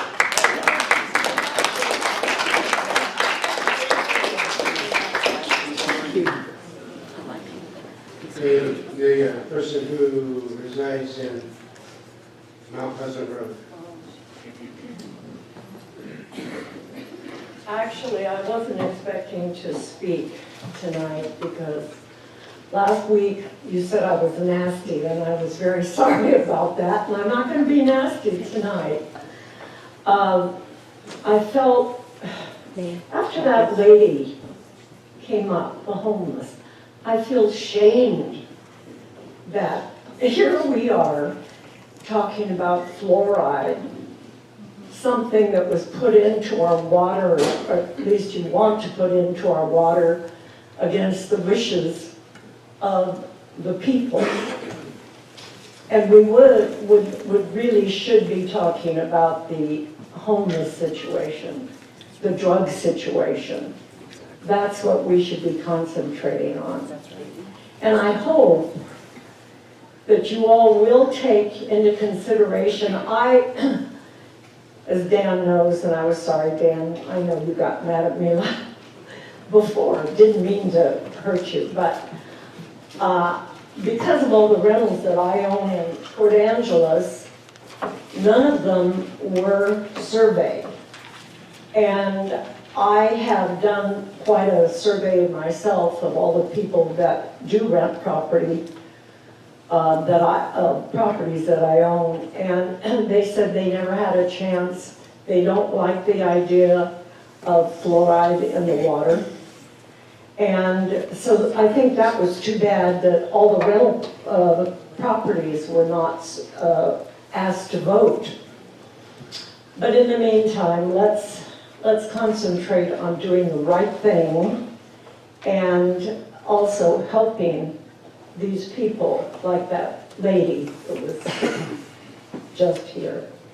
Thanks.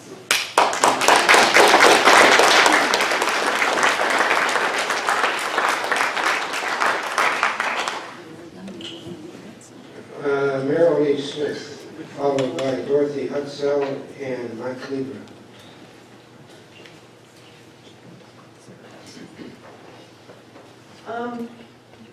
Merrill Lee Smith, P.O. Box 2498, Port Angeles.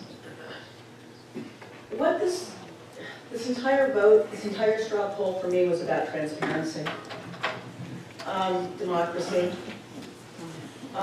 It's not all right to spend our money on a straw poll and then ignore it. But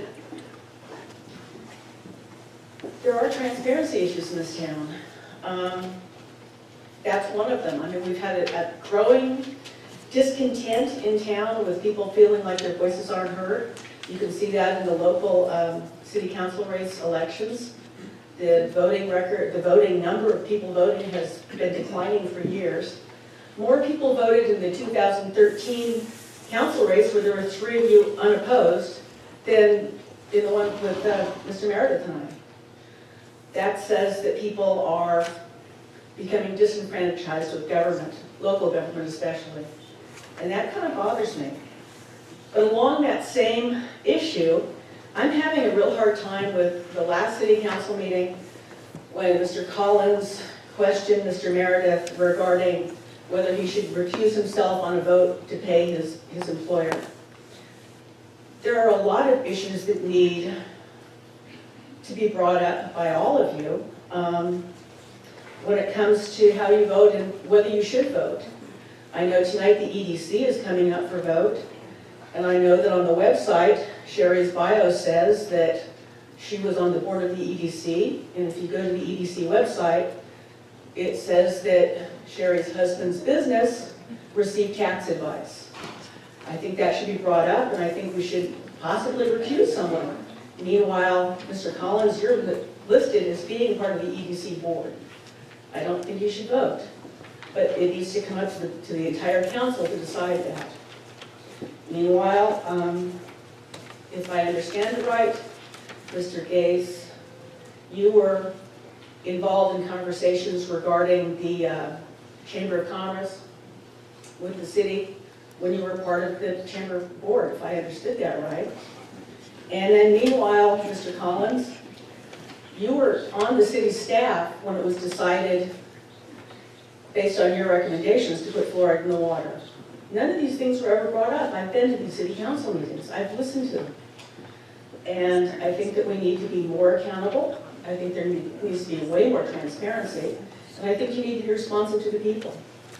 Thank you.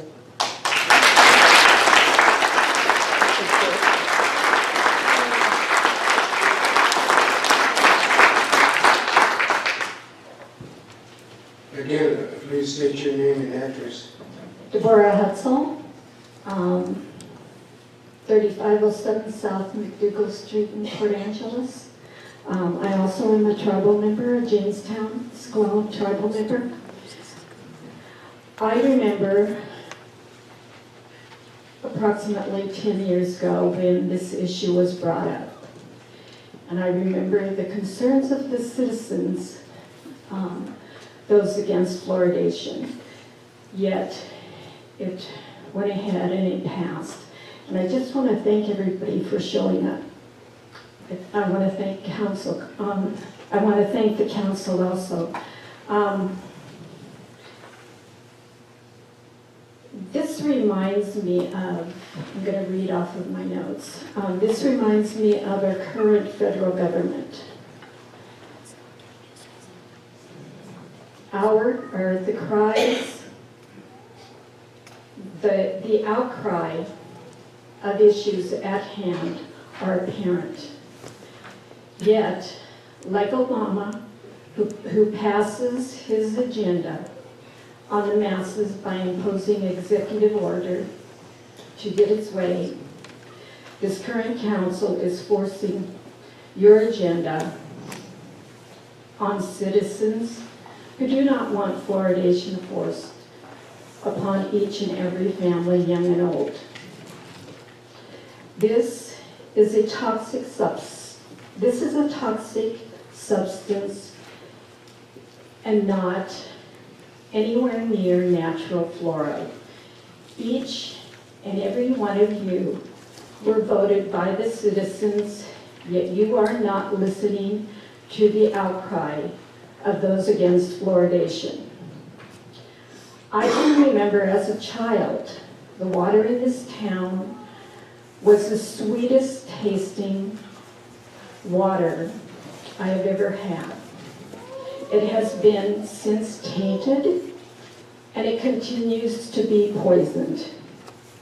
My family and friends won't and can't drink it. It's sad that I have to drive over 2 hours to a natural spring in order to get our families drinking water, because we will not drink this water that you continue to impose on our family, my children and my grandchildren, and I won't even give it to my dogs. And I just want to say something. I want to make a comment to the fellow who represented the Dental Association. Ma'am, please summarize your remarks and make reference to your remarks directed to the council. Excuse me? Please have your remarks directed to the council. Well, I'm making a comment over what one of the representatives said that represented the Dental Association, okay? Currently and recently, the federal government had lowered the fluoridation standards because of the levels of the fluoridation as being dangerous to the citizens of this country. And that's all I want to say.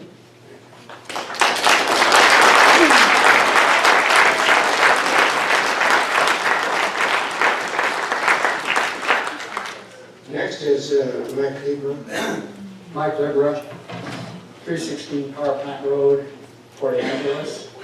I'm here speaking as a current president of Concerned Citizens for Safe Drinking Water, and I'm the vice president of Our Water, Our Choice, under a lady who I respect and admire very, very much, who's here tonight, as usual, who's putting in the effort and the time and the energy that it takes, and living up to the finest interpretation of the Hippocratic Oath, which is first, do no harm. I give you Dr. Eloise Kalin, at 97 years old this month. I believe that's a major accomplishment.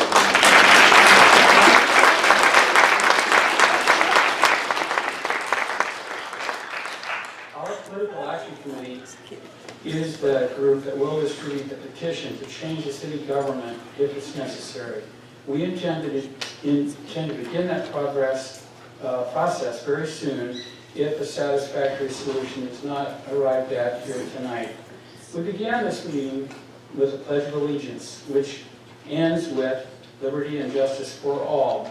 And you define liberty as, if you define liberty as freedom of choice, the council took that liberty from the majority of its constituents by ignoring the voice of the people who responded to the poll by taking the time to vote and return it to you.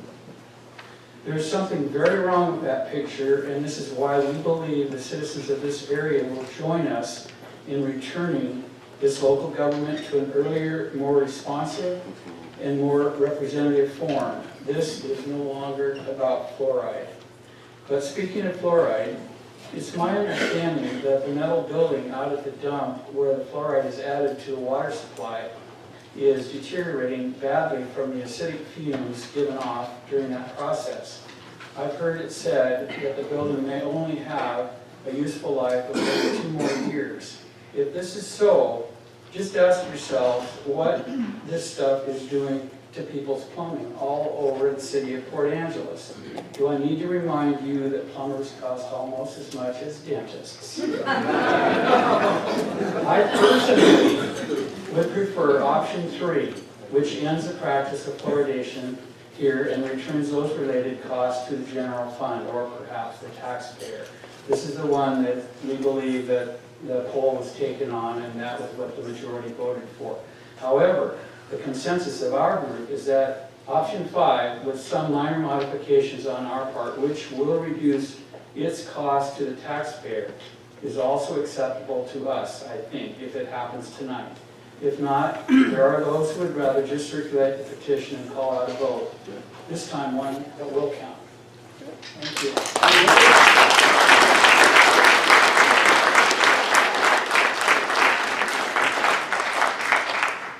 Okay, we'll call forward here a few more names.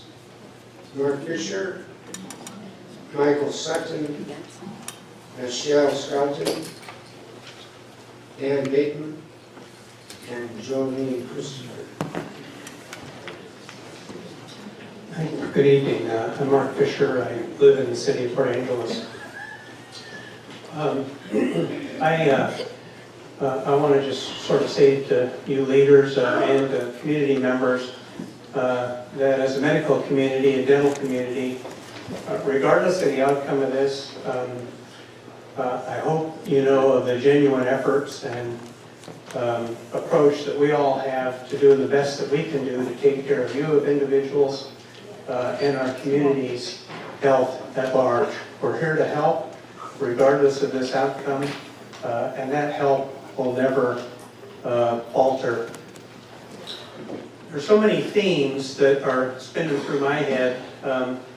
I find it even more and more difficult to stand up here. But one thing I think that maybe a mistake that many of us have made in the medical community is the lack of sort of basic understanding of the premise of public health and the basic benefit of the greater good of our society. This has become a single issue item, fluoride or not. Of course, childhood dietary things are good, but these issues don't trump one another. I think we've failed in our ability or our success in educating our community the incredible importance of public health. And I feel bad about that. I also feel bad about the feeling I have of being undermined in the job that I do. I think there's been active and tacit support and reinforcement of a lot of the behavior and the vitriol and the disruption, intimidation that has occurred in this room. And I'm undermined in my job. I don't hear this kind of vitriol, this kind of behavior when we're talking about our colleagues in law enforcement. Do they get this kind of ridicule? What about our firefighters? What about our utility workers? I think it's a precedent that I hope is not being set for the future. I'd like to just read briefly and then finish a letter to the editor that I wrote this weekend. 3 minutes. I put the letter in, made two calls, didn't get a reply back, so I thought I'd read it tonight. Mark, you have about... Pardon me? You have about 20 seconds. Okay. Thank you, the Fluoride 4, for holding firm in your decision. As Mayor Downey recently said, we should all aspire to excellence for the city of Port Angeles, the health of our underserved, our children, and mediocrity is not an option.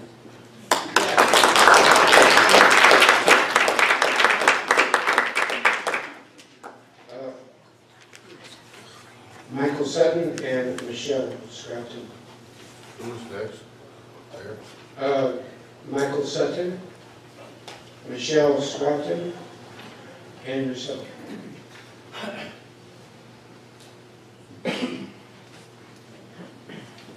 All right, my name is Michael Sutton. My address is 3322 Upland Lane. I guess thank you, all 7 of you, for being here tonight and listening to us and having this meeting. I appreciate that, and I appreciate your vote for your ears, I guess, and I hope they're open tonight because it hasn't felt like it in the past. And I'll go on about 10 years ago. We had a vote, and that city council turned us down and voted against our will. And that hurt as well. So then what did they do? They hid behind the contract, and they hid behind the city attorney that we paid for. So I didn't appreciate that. I got a response from, I think, one city council person. I wrote all 7 of them individually. So I appreciated that. But the community's been clear since 10 years ago, since before that even, and up until now, the last 10 years, we've been clear the whole time. We don't want it. We considered that. I realize that you 7 consider all the things presented before you, but we as a community too look at all the people who have brains and ears and minds and children they care for, and we care for our own bodies.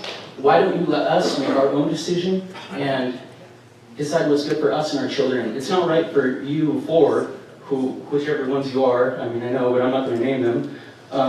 You're not enlightened over us. We have minds, we have hearts for our children, and I don't have a child personally, but I care for the children of our community, I care for our community, the other adults in my own body, my family. We shouldn't have to fight you guys for our health.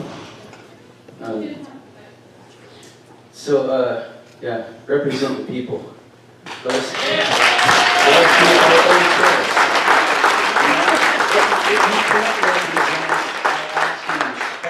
If you can't do that with a clear conscience to represent us, please just resign, because you don't belong in a position of representation when you can't represent us.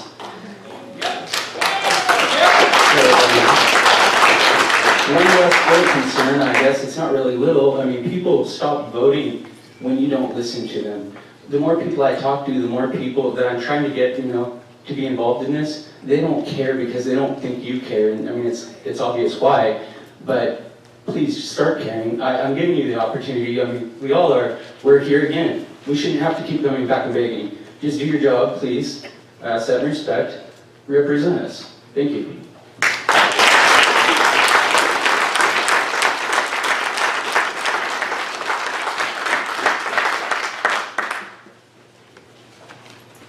My name is Michelle Scouten. I'm at 418 East 12th Street here in Port Angeles. I'm originally from Fairbanks, Alaska. I've been here here in Port Angeles for about 4 years. And originally back in October, I actually intended to speak out in favor of fluoridation because in Fairbanks, it is a fluoridated city, and as a result, I've only ever had 1 cavity in my entire life. I do have some spots on my teeth from fluorosis, but that's pretty much it. So I had originally intended to actually speak out in favor. However, after learning more about the fluoride debate and why people are opposed to it here in Port Angeles, I really felt torn between the 2 sides. I've seen the benefits of fluoride firsthand, but I also believe that people should be given the choice whether they receive this treatment or not. My opinion was further swayed when the City Council asked for and then blatantly ignored the public's opinion in the November survey. Now I feel like I need to speak up with those who are in opposition to the use of fluoride because it is their voice that the City Council seems unwilling to hear. I don't agree with everything the fluoride opponents are saying. There are a lot of exaggerated claims out there, and there's a lot of misinformation. What I do agree with very strongly is that we should all have the choice. Since so far the only way for a lot of the city to voice their opinion was the November survey, I believe those opinions should bear more weight. Not only did the city ignore the survey results, which I found absolutely preposterous, the surveys were not sent to everyone. A couple of the people have mentioned this as well tonight, and from what I recall, the surveys were only sent out to those who lived in houses, not apartments or similar dwellings. I rent a house, I received a survey, but people who lived in apartments did not receive them. This means thousands of residents were never even asked for their opinion, though I'm not really sure you would have listened to it. And only 1 survey was sent to each household, not 1 for each member of voting age, which would have been far better. This means households only had 1 vote, and all family members either had to agree to check either yes or no, or they just didn't turn the survey back in, which I imagine was more likely the case. If you actually want to hear the opinion of the people, which I'm kind of skeptical of at this stage, and revisit this issue of fluoridation, you really need to find a way to actually listen to everyone, not just a select few that you decide to send a few surveys out to. Don't send out a survey just to ignore it. That was a waste of everyone's time and money. Take the time to actually listen to everybody.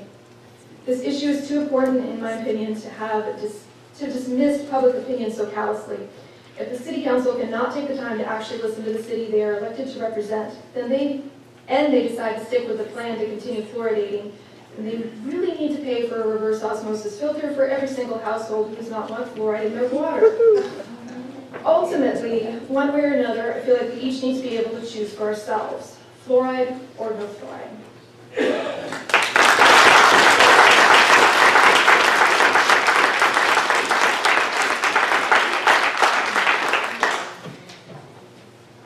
Dan Baden, 207 Walcott Street, Port Angeles. Last spring, I threw my hat in the ring, so to speak. Not this particular one, I'm U.S. Army retired.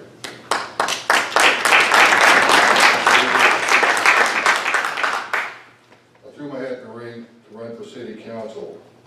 There were 3 specific reasons at that time. One of them, there's a city council member here. I'm sure if I mention her by name and quote her words, she'll be proud to stand by them. Sherry Kidd. There was a smaller crowd here last spring when you didn't like what somebody said one day at a city council meeting, and you stood up, and I quote, I'm sure it was videotaped, thank you, Stephanie. The people of Port Angeles should be grateful for what we give them. Really? Representative government. Well, I fought for our Constitution. We, the people.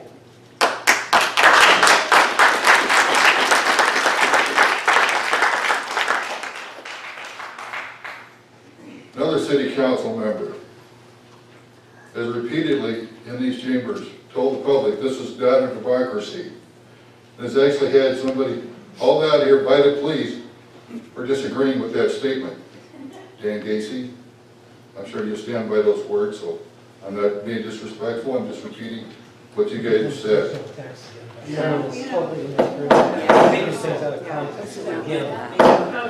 is democracy. I'll move on. Thank you. I'm not trying to get an argument, I'm just trying to make a point. Ma'am, please do not interrupt the one that's voting with the shoes on the other foot. So there are 3 reasons why I threw my hat in the ring. I didn't win. The second reason was, there's a young gal back here in the audience that got up and spoke another time about issues concerning the young people in the city.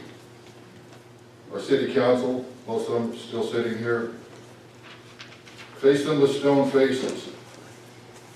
I don't know that they even heard. But they let her walk out here after giving excellent ideas on what could be done to give the young people in this city hope. She walked out with tears running down her face. I was ashamed for our city council, and yes, for myself, because I did not speak up myself. As one of the first city council members, or one of the first city council meetings I attended, I didn't know how it worked yet. Thank you, Leah. Dan, could you please summarize your reason? Yes. I'm sorry that some All right. people took your time. Many of us are speaking now about the fluoride. It's part of what I'm speaking about. That was the third issue why I ran. People know I'm against forced fluoridation of the people of this city. Those that want it can have it. It's in your toothpaste where it says, do not swallow. We have a city council that was supposedly elected to represent us. Not all of them were even elected. They were appointed by, what in my opinion, is the old boy system. They need to represent the people by doing the people's will. Fluoride is one issue. There's more. That's the issue tonight that most people here care about.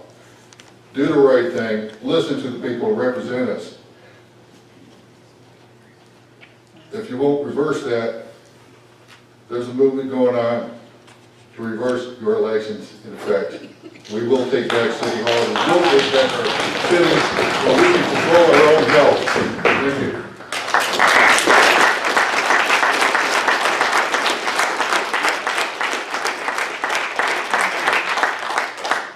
Okay, Jolene, Christopher, and following Jolene will be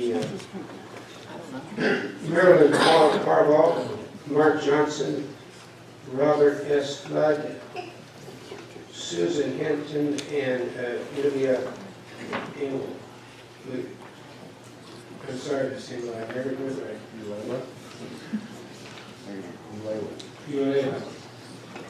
My name is Joanne Christopher. I live at 119 East 2nd Street. So my husband and I live in downtown Port Angeles. We moved here in 2001, in October 2000. We had a choice at that time, and when we chose Port Angeles, it did not have fluoridated water. And I was happy about that. I love living in a place with clean air, clean water, and I think a lot of people still feel that way. They want to join a community, buy a home in a community that is not fluoridated. So I feel like our city would grow in a healthy way if we set a trend to be a city without fluoride. I really believe that.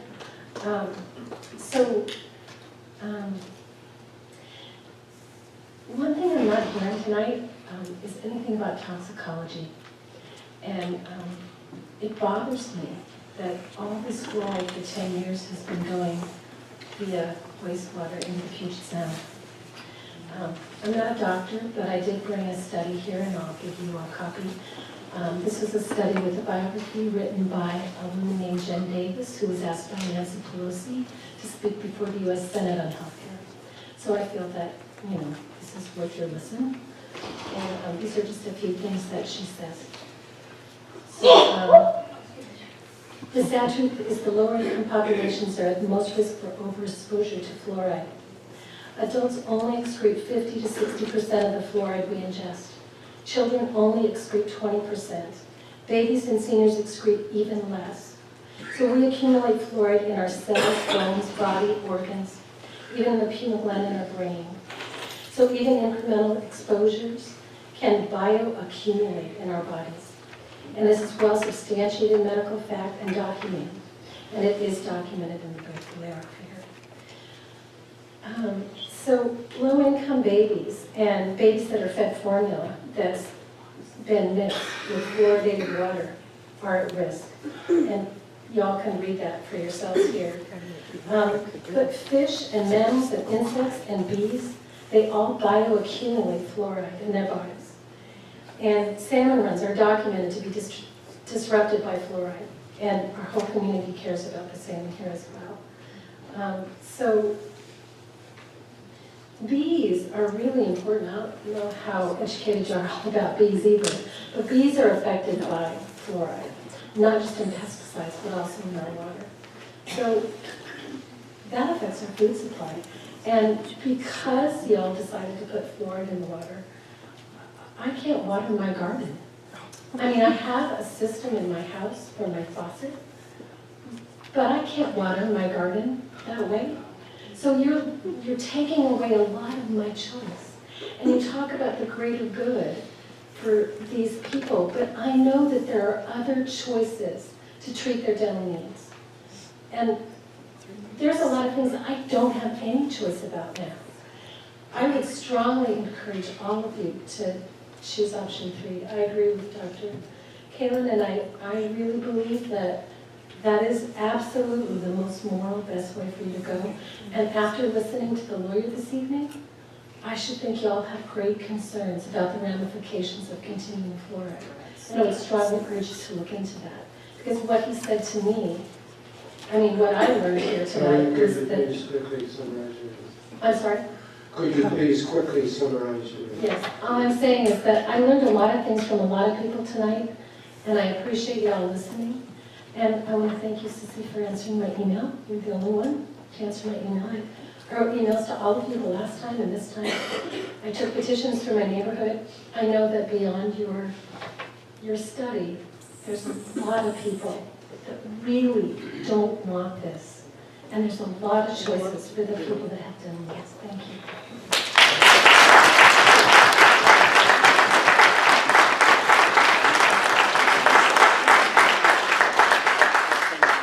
Okay, so Marilyn Harbaugh, Mark Johnson, Robert Flood, Marilyn, and that order.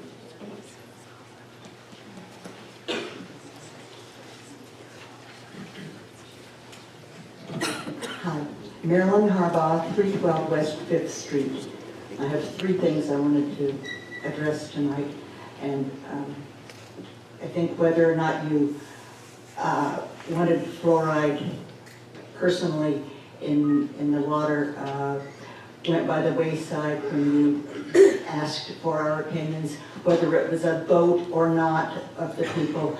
It came out seeming that as we were asked for our opinions, and feel that you were bound by that, whether you thought you were or not.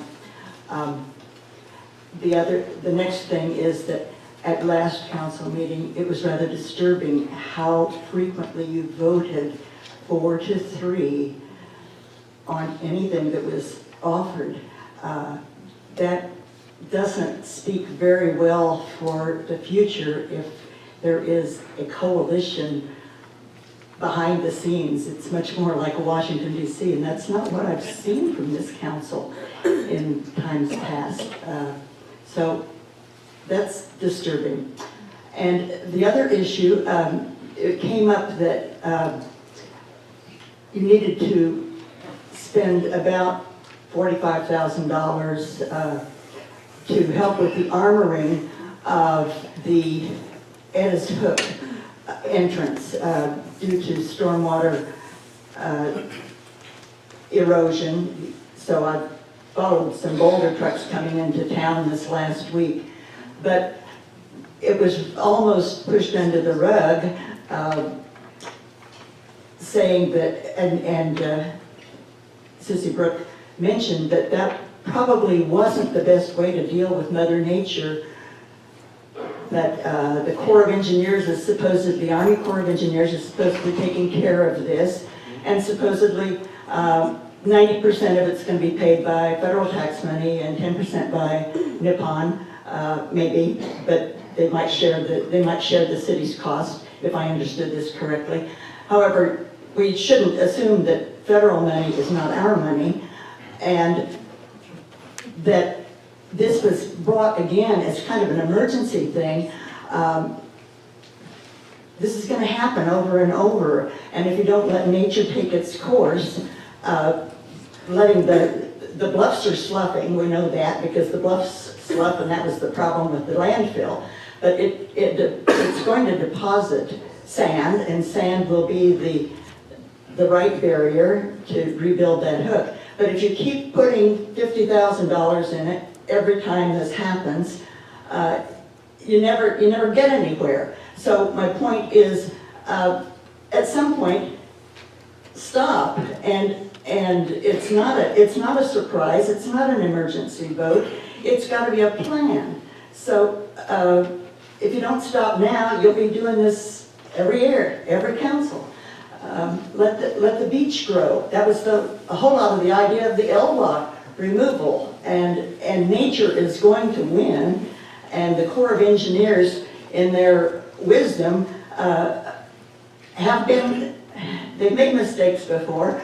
Granted, we've all made mistakes, but it's time for me to quit. But think about that kind of thing, please. Thank you very much.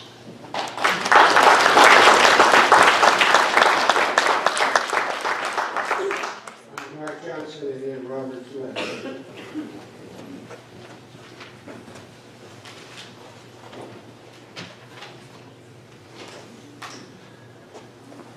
Mark Johnson, Samara Drive.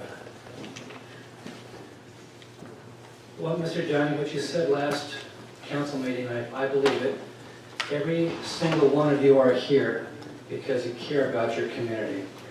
I believe that, and I think that you that voted for the fluoride thought that you were doing it for the best of the community. But unfortunately, this issue has been going on for 10 years, and you guys happen to be at the brunt of it, and the survey exasperated it. For 10 years, people have been waiting for that contract to die, and then when the survey came out and was ignored, people felt fooled, and you see the result here today.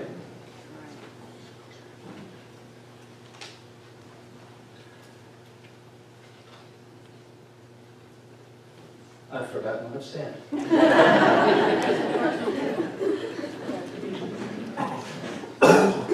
Well, what you have caused is a perfect storm. I see people in the audience here today that would never ever vote for a Republican, and I see just as many who would never vote for a Democrat. And because of that, you've got to let this one go. Just say, hey guys, we screwed up. We'll revisit it again in 20 years. That's right. And just let it go.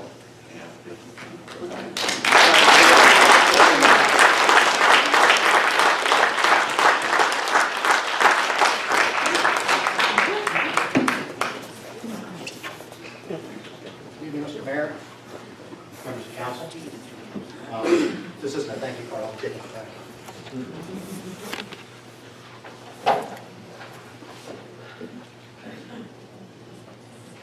Franklin Delano Roosevelt said in 1939 that democracy, the practice of self-government, is a covenant. Could you give your name and address, please? I'm sorry, Robert Flood, View Vista Park. It's a covenant among free people to respect the rights, the liberties of their fellows. In December, after asking the people for their opinion, 4 of you used nonsense logic and told the people that their vote didn't count, their voice would not be heard. You asked for the vote, and you lost. No means no, folks. No means no. A selfish victory is always destined to be an ultimate defeat, FDR told us. You, the Fluoride 4, will learn that we the people will win, because we will never lose. There can never be defeat if the people refuse to accept defeat. Wars are lost in the mind, General George Patton taught us, before they are lost on the ground. No people were ever defeated until they were willing to accept defeat. No means no. You 4 have slammed the door of democracy shut in our faces. As Samuel Adams cautioned, let us remember that if we suffer tamely a lawless attack upon our liberty, we encourage it and involve others in our doom. It is a very consideration that millions yet unborn may be the miserable sharers of the event. No means no. Those that put you in office can remove you. Remember what Winston Churchill said about democracy. Of all the tributes paid to democracy, it's the little man walking into a little booth with a little pencil, making a little cross on a little bit of paper. No amount of rhetoric or voluminous discussion can possibly diminish overwhelming importance of the point. No means no. There was a claim that it would be a sin to not provide fluoride. Was it not a sin to waste taxpayer dollars to throw out their votes? You have not silenced us. No, you've done the opposite. You have awoken the sleeping lion. Hear us roar. No means no. No government is perfect, Harry Truman told us. One of the virtues of a democracy, however, is that its defects are always visible, and under the democratic process can be pointed out and corrected. We are pointing out that because of your indifference to the voice of the people, whether by recall, a new choice of government, or by a crushing defeat in the ballot box, you, the Fluoride 4, Mr. Downey, Mr. Collins, Ms. Kidd, and Mr. Gase, will be gone. In closing, in the immortal words given to us by the late Senator Ted Kennedy, for all those whose cares were our concern, the work goes on, the cause endures, the hope still lives, and our dreams shall never die. We care, we vote, we remember. Oh yeah, and no means no.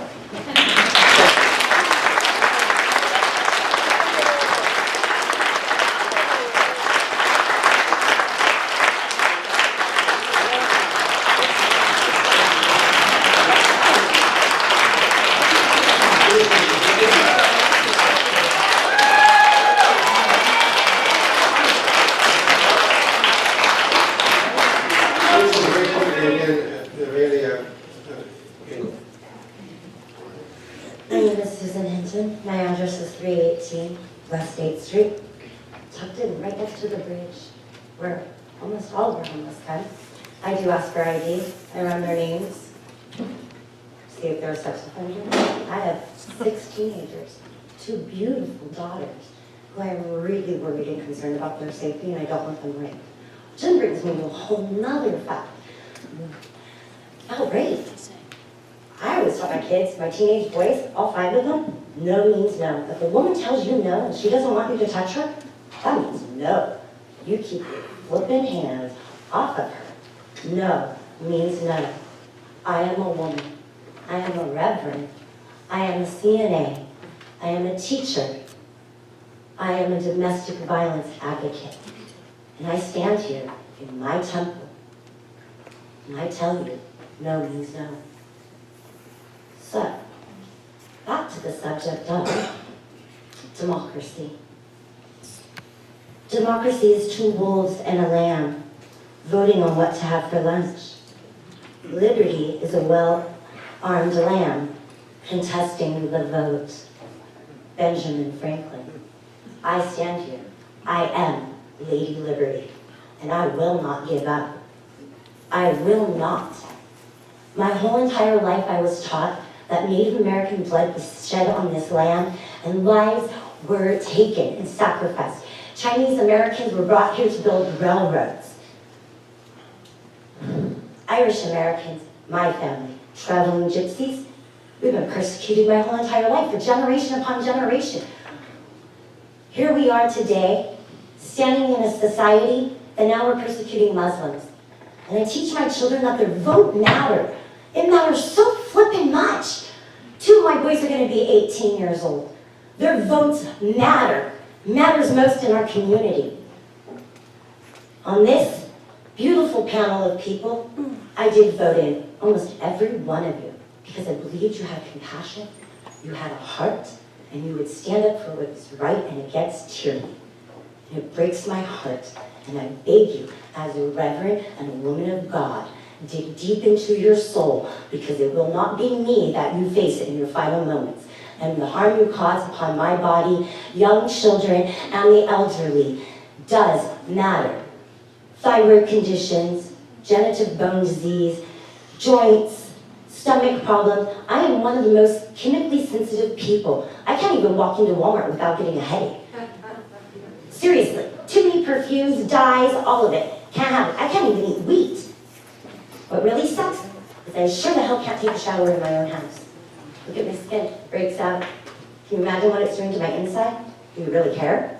No, I'm just a person, a taxpayer, right? It means nothing. It really sucks. I will summarize it. One of the pro-dental people, I really have a hard time believing that their compassion, and honestly, I appreciate your honesty. The fluoride company already paid and cashed this check. Same thing happened with my teeth. Took out all the metal, put in porcelain. That metal you put in there, it bled. I would like dentures with your check, please. Peace. Get the F out of our water or lose your F and C.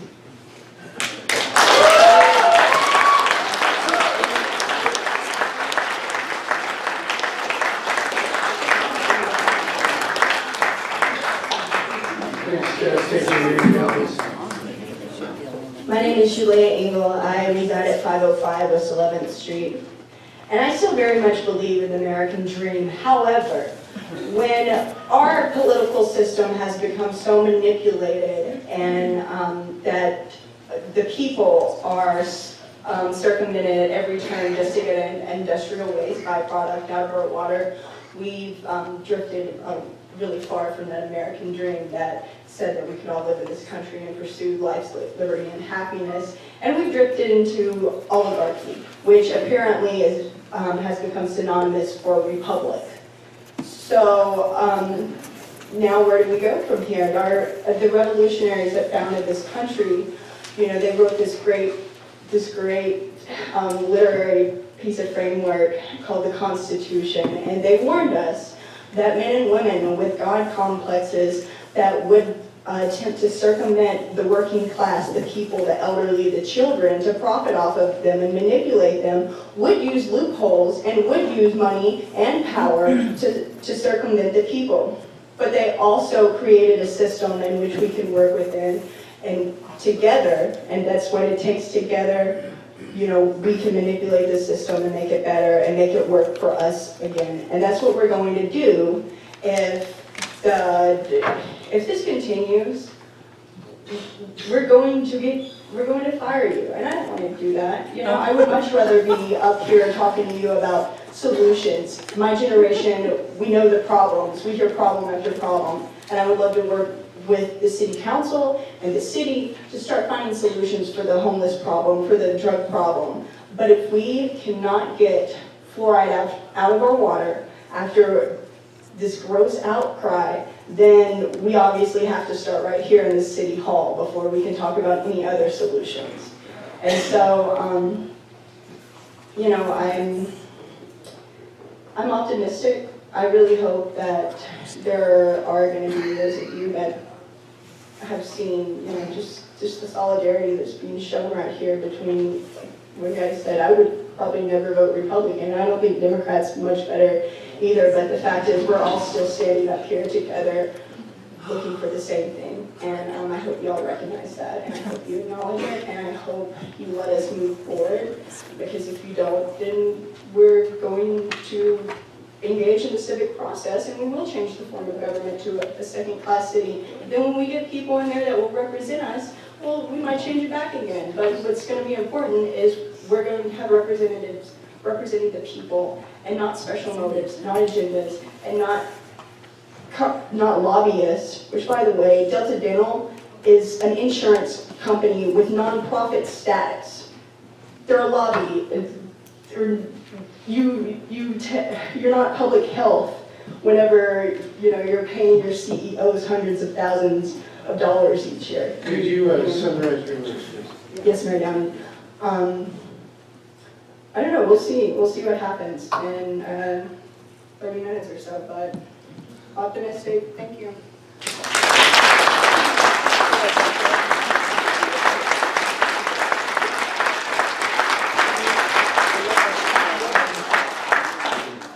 I'm not going to try to pronounce the first name. I will spell it Muazzez, E-R-E-N is the last name. Address is 110 East 13. You're next, followed by Lauren Donovan, perhaps? Colin. What's the first name? Colin. Oh, Colin, okay. Is the name Jim Creeling? Yes. Jim Creeling? Creelina? Rebecca Martinell, first, on River Road. Then we'll conclude this portion of the first public hearing in this order by John Iotte, I-O-T-T-E, Dorian Miller, spelled with an A-R. Jerome. Pardon? Jerome. Okay, sorry. And Laura O'Neill will be our last presentation before we take a 10-minute break. Thank you. Unlike my name, my message is very simple and brief. I'm here to say a few things. Speak up, closer to the mic. Just everybody I talk somebody says that to me. Okay. I was at the, am I being heard now? Yeah. Okay. I was at the last city council meeting, I believe it was January the 5th. I came because of an interest in a topic that you dealt with very briefly, the cottage dwelling revision code that was presented and voted on.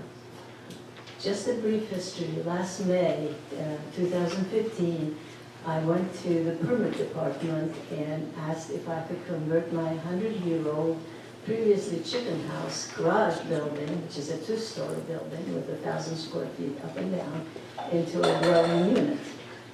The frontline person looked up my house and said it would not fit the distances that are allowed to do such a thing. My request would not have involved any structural changes. I looked at it as it's a second story already panel, insulated, and has weatherized windows, has water and electricity but no sewer connection. So it looked to me more like a remodel job rather than a big construction. I left. It was a final statement made to me by the frontline staff. I went home and found myself disturbed about that. The chicken house, which is my garage now, is nearly 100 years old, and it outdates the code that was put into place in Port Angeles by 60 years. It didn't seem to make sense to me. It was like comparing an orange with an apple and criticizing one and the other didn't look like the other one. And it didn't seem to make sense to me that that code should be so strictly applied to my request. So I wrote a approximately one-page letter to Mr. Nathan West stating my case and my question, and asked for further information to convince me that what was told to me was final. I would like further information. I expected no response. Usually that kind of frivolous issue gets lost somewhere. But unbelievable to me, in 2 days I received a call and Mr. Nathan West asked me to come and have an appointment with him, face to face. So we had a rather lengthy discussion in which he gave me like a 20-page printout of the code and the history of the entire cottage industry topic. I was impressed and enlightened, went home to read all of that. He also told me that this had been a topic kind of in discussion for some time, and that he would pursue that and would keep in touch with me about what its progress was. Once again, I thought I'd probably never hear anything. Once again, amazing to me, Mr. West kept an email coming to me about every 6 weeks, keeping me up to what was going on. Once he said, the Planning Commission will be discussing it. If you wish to, you could attend it. I did not do that. He emailed me saying the City Council had discussed it and they would be voting for it. If I wished to come, I could do so. And I indeed did do that. So you folks voted for it unanimously, which was great. But secondly, you each took a couple of minutes to say something about what had just happened. Sherry Kidd, you sort of took it on yourself to praise collectively your group for the work you had done on this particular issue that you felt probably was important to many of the people in town, and that you were very proud of the way the council had worked. The way my whole little journey through this thing led me to believe Mr. Nathan was sort of the primary engineer in this whole thing. But I never heard his name here as you guys were praising yourselves collectively and individually making minor statements. Now, indeed, he hadn't contributed to that. All happened, and I will move on. But if my impression of feeling that I met somebody who held the highest standards of public service and civil behavior and responsible, And can you summarize your remarks, yes, please? I'm done. Then that should have been acknowledged. Thank you.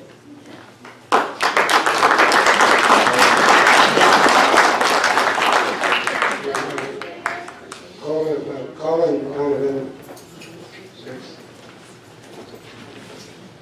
Hi, my name is Colin Donovan. I live at 505 West 11th Street. And sure up here, and I've been listening to a lot of people talk about, medical studies and the power that we need to put behind them, and listen to the idea of what the expert wants to say. But I want to remind you that the experts once told us about how smoking was such a healthy alternative for you to do, and that there were no health risks in using asbestos as insulation for housing, or painting our schools with lead paint, or the fact that cocaine and heroin were regularly subscribed to people that were suffering from any form of social anxiety or depression or anything like that. And you remember all those studies in the late 90s, late 2000s about whether or not cholesterol was good or bad for us, and they just couldn't really decide, and they went back and forth, but everybody had a bunch of doctors on their sides. But whatever, that's just kind of something I want to lead into here about, the medical studies aren't, they change their mind 30 years later once you actually have real scientific, insight into them. And the idea that, we should, listen to what a few well-informed people have to say and let them make our decisions for us. But if we stuck with that idea, they would have shot down women's suffrage, like if a few well-educated people got to make all the decisions, I'm pretty sure there would be no women's suffrage. I'm pretty sure actually we still live in a segregated society if we just stuck with, the ruling elite's opinion and didn't listen to the mob and the horrible masses of scary people with their threats of freedom and equality and democracy. Woo! I mean, they also used to forcefully sterilize people that were deemed mentally incompetent. That could be something so much as having a nervous tick, or, I don't know, maybe you had a couple bad days and you punched a cop in the face. I don't know, forced sterilization. Remember when they also used to tell us what great things damming rivers and the great power of hydroelectricity we were going to have, and it was going to fuel and change our whole economy? You guys remember that? And then, like, a couple years ago, you guys got famous for the largest dam removal because you killed off all the salmon populations. But, really, you're right. I guess the ruling elite should be the way to go. I guess all that stuff was kind of stupid. But, and really, like, you want to reestablish trust in local government and stuff like that. That's done through accountability. And you can see the struggles that we've had with our economy since the Wall Street collapse. Nobody was held accountable for the swindling and the misuse of power and public trust that was given to these people. And we put our lives and our futures and our savings and our hopes in these people, and they swindled all of it. And has a single one of them been convicted yet? Because I don't think so. But they've tarnished the name of all people that hold that position. And if you want to continue down this road of acting like you're, I don't know, above accountability or the idea of a democratic republic, then I don't know, then I guess you can look forward to the same, vote of no confidence and accountability that we have on Wall Street and people that practice in the stock market. So, I mean, ball's in your guys' court. Everyone.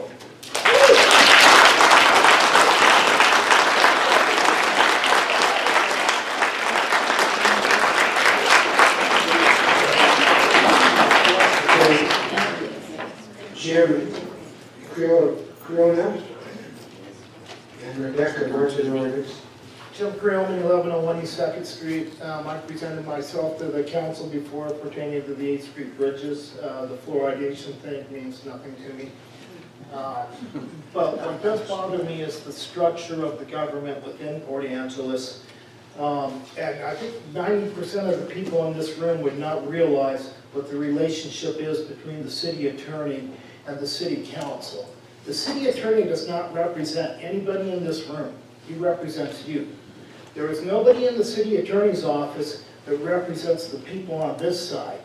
And what bothers me with the structure is that when you send out a survey and you override it, that's ridiculous. That's ridiculous. Why did you send it out in the first place?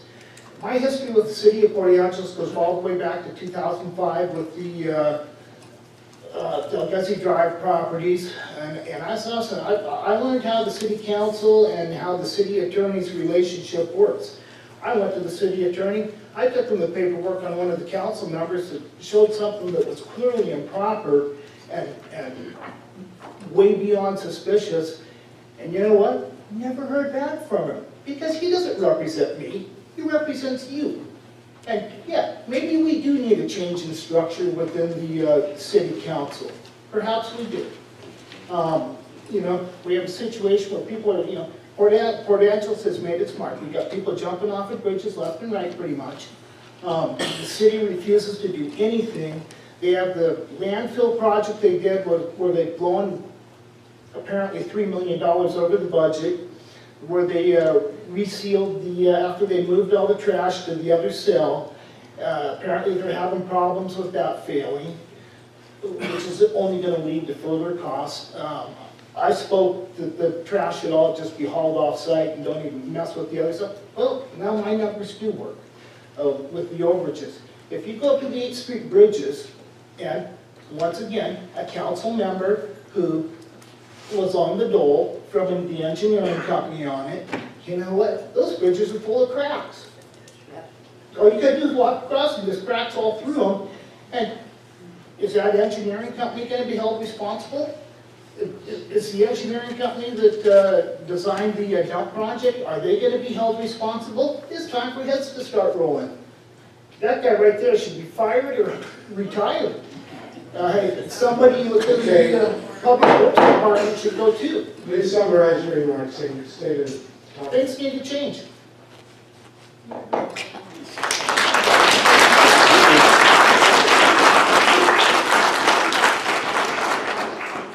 Rebecca Martineau. I believe that's correct.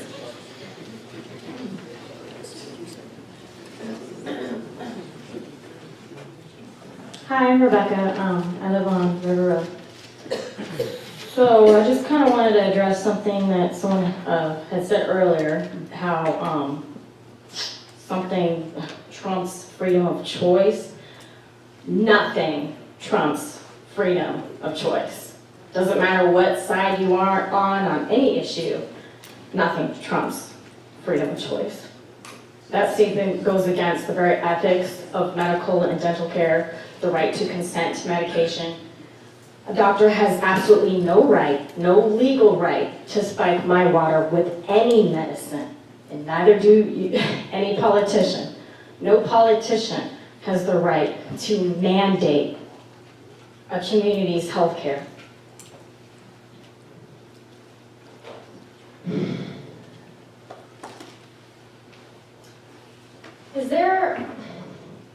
Is there a dentist here that takes Medicaid? Do you take Medicaid? Ma'am, please. One, ma'am, two, one? Okay, so one dentist here takes Medicaid. Will you please address your remarks to the council?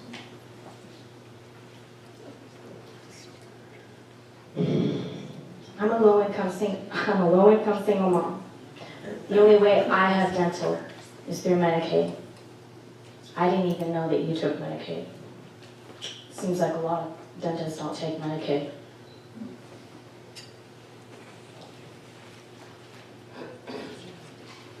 I just feel that a lot of dentists, they care about making their profits off fluoride.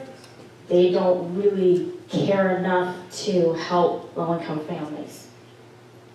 But they're willing to come up here and promote cheap artificial fluoridation chemicals be put in our water against our will.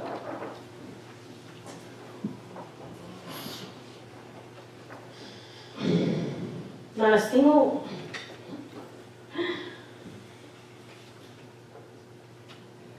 Even pro-fluoride people at the last council meeting spoke out against the council's decision to continue fluoride against the majority.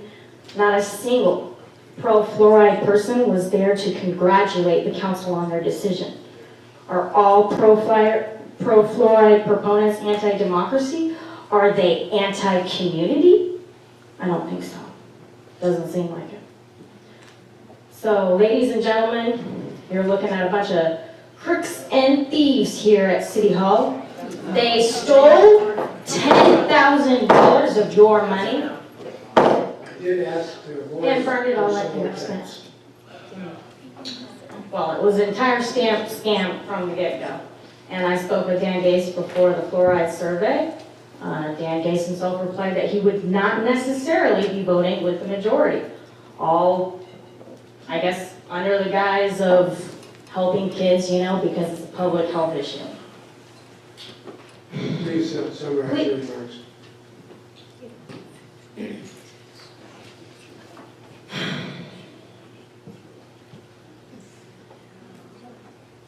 The dentists in this community know nothing about the fluoride effects on bones and soft tissues and body. They aren't researching it. Eloise Kalin is. She's been researching it for over a decade. And it's going to cost up to $400,000 for fluoride. I mean, where are you guys going to get that kind of money? Ma'am, you're approaching 4 minutes. Please close your remarks. Okay, I just want to finish with the definition of republic. A state in which supreme power is held by the people, and their elected representatives, and which has an elected or nominated president rather than a monarch. This isn't a monarchy. This isn't a dictatorship. This is a... Okay. I have respectfully asked you to close. Can you do that now? Thank you.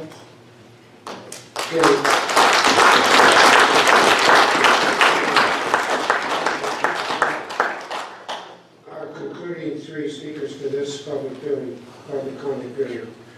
Again, it's John, I-I-T-T-E.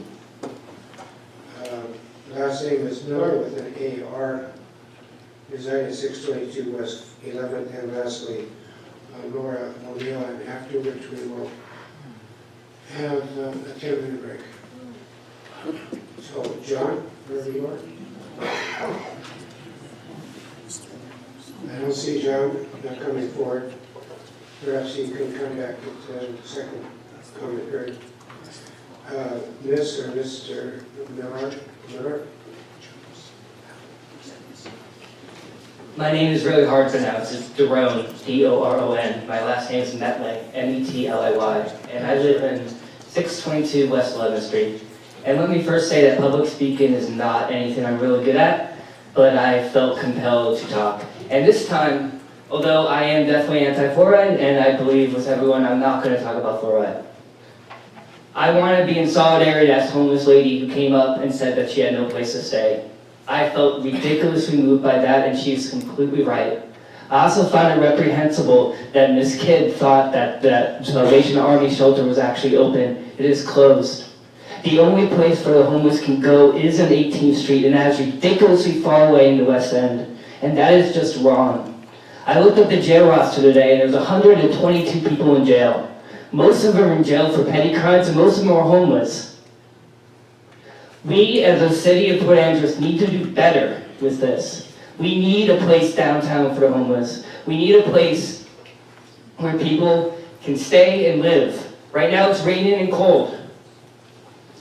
I'm a case manager at Peninsula Behavioral Health. I have 40 clients. 5 of them are consistently homeless. I feel really bad that I do not have a way to get them housing. And I've tried. I've tried for months and months and months, and I can't find them housing. One of my clients is applying for disability. He only gets $190 a month. No way for housing whatsoever. We need to treat our misfortunate people much better than what we're doing now. We really do. Being the only homeless shelter on the West End and 18th Street when there's only one bus, and that leaves at 7 o'clock at night to get to that place is horrible. We need to do a better job. Thank you.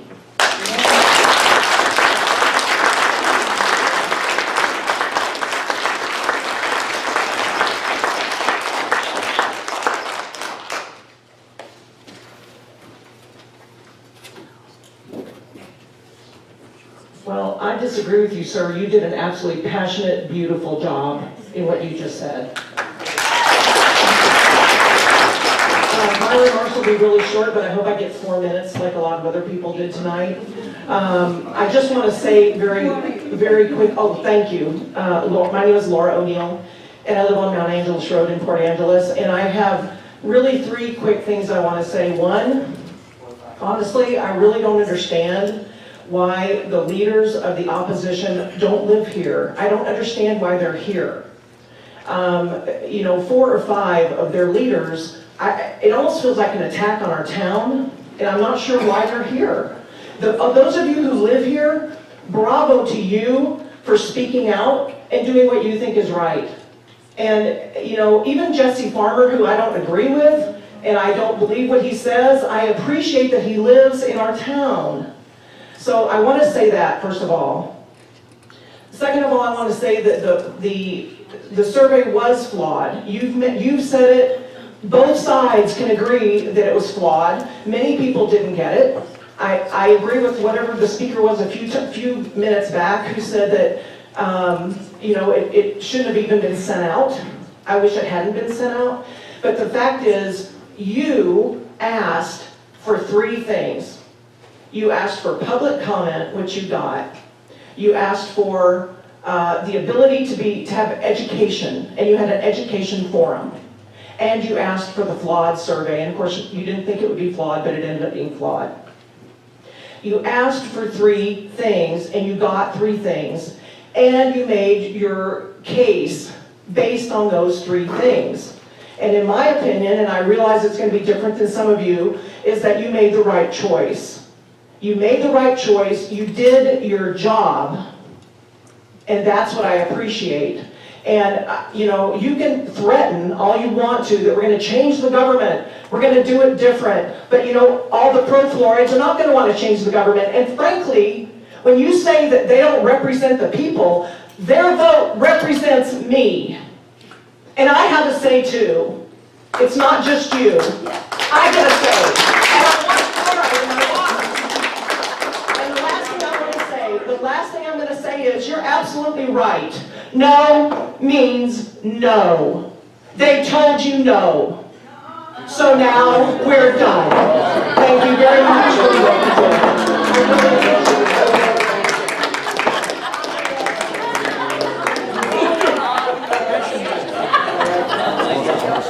We will take a 2-minute break and reconvene at 2 hours.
Ladies and gentlemen, we'll call this meeting of the Port Angeles City Council to order at 6 p.m. in about 54 seconds. So we have a roll call. Mayor Downey. Here. Deputy Mayor Tiff. Here. Councilmember Brooks. Present. Councilmember Collins. Here. Councilmember Gates. Present. Councilmember Meredith. Here. Councilmember Lennon. Here. Manager McKee. Here. Attorney Gordon. Here. Thank you. Okay, I've invited Councilmember Dan Gates to lead us in a pledge of allegiance.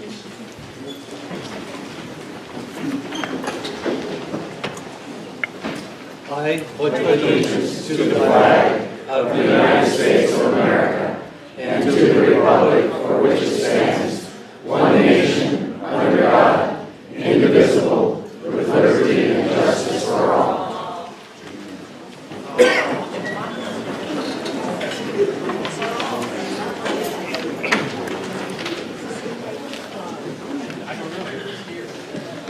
So, I want to, on behalf of the City Council and our staff of the city, we welcome you to this second meeting of the month of January for our council meeting tonight. I have a number of names here before me.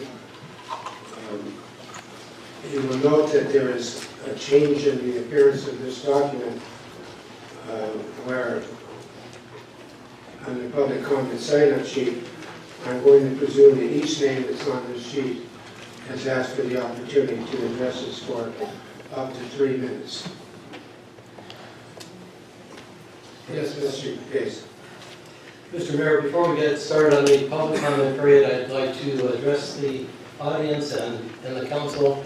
I just speak a few thoughts from my heart with regards to what's been going on in our community here this last month or two. We've got a wonderful crowd, and I'm thankful for the people that are interested in the public process and that are coming to the meetings. However, 2 weeks ago, I think you all agree that it was probably the most hate-filled, bitter meeting that most of us have ever experienced. And that's not good for anybody. It's not good for any city. It's not a way that we will solve an issue and move on and move forward. But I do want to acknowledge a couple things. First, there's two separate issues very closely related that I believe is the problem for all this. One, of course, is the issue of fluoride, yes or no. We'll all agree to that. But the other item that I truly believe is more serious right at this moment is the fact that we went through a process, and by going through that process, an awful lot of you have felt betrayed. You felt like you voted, we asked you to vote for something, and you voted, you shared your opinion, and some of you feel we just simply threw you under the bus. And I acknowledge that. And I am truly saddened by how that came about, no matter how well-intentioned. It wasn't your fault that you felt that way. I believe the fault lies largely in my part of how I contributed or did not contribute to the process of us coming up with a decision and establishing a process. I also believe that how the process was communicated was perhaps full of some tactical errors, although very well intentioned. So I don't have any answer to this yet at this point, but I just, for the sake of the people that have felt put aside and ignored, I want you to know that that was not intentioned. It was an oversight at best, and it was a flawed plan to the best of our ability at the worst. So I'm hoping that we can continue moving forward. We're going to be talking about fluoride later. I want to thank the people over the last couple of weeks that I've run across in town, that we've had some wonderful civil discussions. We still may agree to disagree, but we've talked through things, and I think we've understood each other's perspective a little bit. So with that, I just wanted to acknowledge you folks, because I know some of you were deeply hurt, and we are saddened. I'm saddened about that, and I would hope that we as a council would learn, and perhaps other councils or governing bodies would also learn from this experience, that we can do it better the next time. So that's all I wanted to say at this point. Mr. Mayor, I would like to address this audience and just tell everyone I always try to be courteous and respectful to the people of Port Angeles, to our council members at all times. I always have. However, I'm sorry that some people were longer opposing its own citizens. The city of Port Angeles loses because the growing disconnect between the city council and the people creates a city of conflict rather than a city of unity.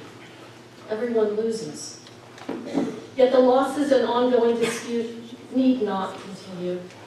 The majority of Port Angeles citizens want clean, unadulterated water for the health of themselves and their children. They want the right of informed consent to medications. They want their votes to have counted. And they want a responsive city council. The city council can respond appropriately to all these goals by reversing their decision to put fluoride in the water. They can offer the community dental health support in the form of health education, toothbrushes, xylitol, chewing gum, etc., without forcing fluoride on anyone. The dispute would end, and the city council could move on to other business. Everyone could win. Everyone could win. The city council can make this happen, end water fluoridation, and start our city on a path of healing. Thank you.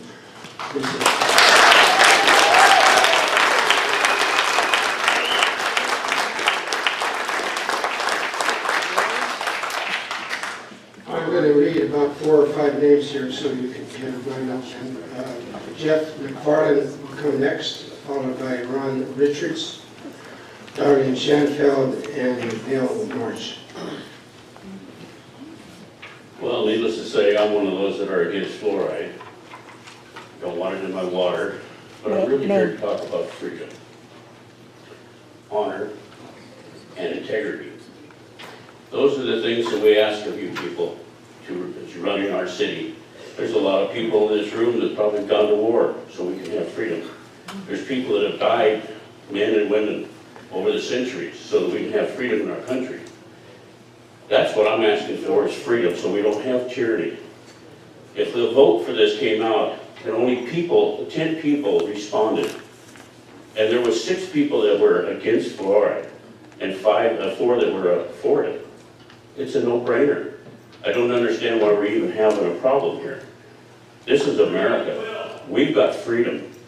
And freedom is the right to choose what we take into our body. It's our temple. And I myself don't choose to have fluoride in my body. I have a business here in town. I have employees. I supply water for them to drink so they don't have to drink the city water. But it's their choice. If they want to drink it, go for it. But I give them that choice. And I expect the same choice to be given to me and my family. That's all I have to say.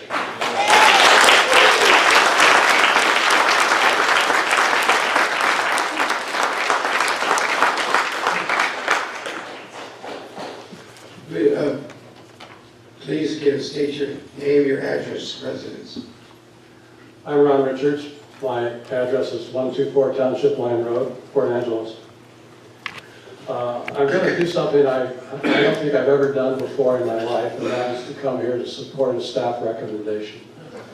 But anyway, to avoid flat out endorsing it 100% though, I'd like to say that I think they've hit the nail on the head, but they've hit the nail on the head for the wrong reason. I think too much emphasis was put on that recommendation to make Port Angeles appear better to future employers and things like that.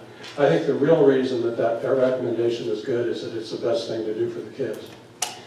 Now, I want to mention 3 simple things about why keeping fluoride out of the water is good.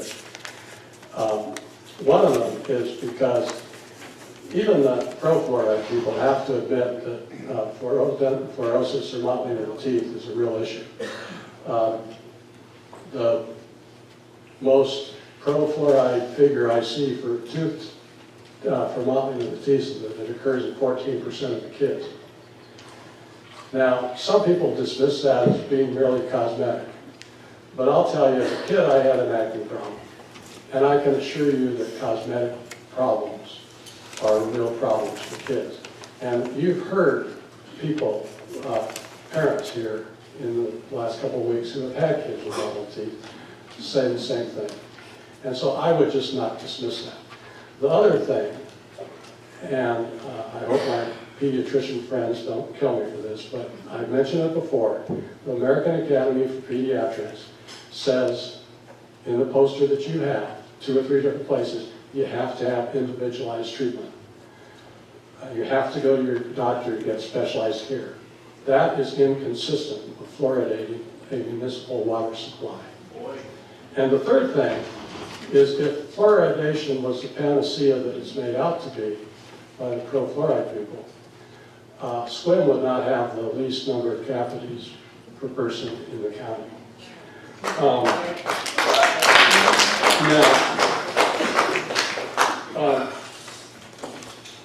I hope this dental health care initiative would include an anti-sugar plank.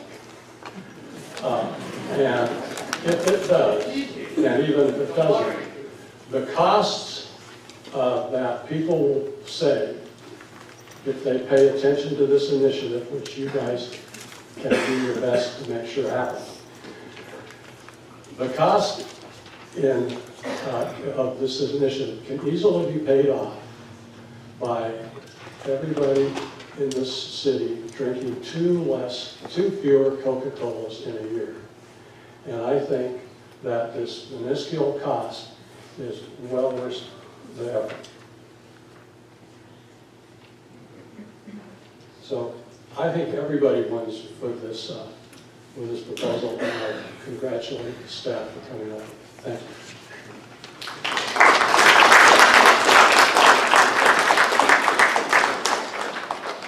And yes, every dentist I go to has candy on their table. Darlene Chanfel, 901 Metzger Road, Squim. Ended by my discussion of the results of the advisory survey. 59% of the people did not respond. 74 of the people turned in responses that they didn't want to vote on this. But I misspoke when I inferred that they may have had no problem with our water because they didn't respond. They just simply didn't respond. And so, you know, we have spent countless hours reading and studying the fluoride issue and considerable time listening to public comment last year. And it's really rude to interrupt us. And so I will not be rude, but please don't be rude. But we have spent countless hours reading and studying the fluoride issue and such considerable time listening to the public and to our healthcare professionals. And I've spent more time on this issue than studying any other issue among all the important issues facing our city.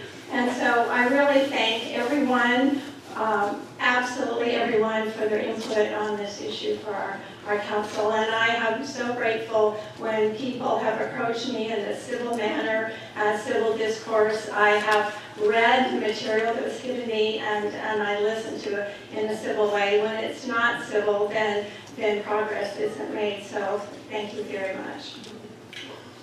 Now, we'll begin the public hearing in just a moment or two, but if I may also take this opportunity to kind of want you to listen carefully, and hopefully we can move this next time together forward. I want to respectfully request that you, all of us, turn down the volume. Some may, I think, incorrectly equate noise with results. I will not tolerate rude or impolite comments this evening. Personal insults or uncivil behavior will not be condoned. And I would ask each of us to resist the call of the angriest voices. I also want to thank you for those that took me up on my invitation to have a visit by phone or by email or by in person. Many of you sought me out. I've lost count, but at last count it was something in excess of 3 dozen. And I thank you, really do. It's been, I hope most of you that met with me personally, I found the experience appropriate and timely for you. And that invitation, by the way, not only existed the first week of January this evening, but that invitation is extended to each of you for the bill I am no longer member of the council. And then in closing, I just want to let you know that I will not have you align members of our city council. They are good people. Each of the ladies and gentlemen that sit before you serve because they care about their hometown. Last time I was really more magnanimous than I should have been. But I felt the need to have you say what you want to say. And some of us took our lumps. I respect and appreciate the council and what is expressed by Dan and by Sharon this evening.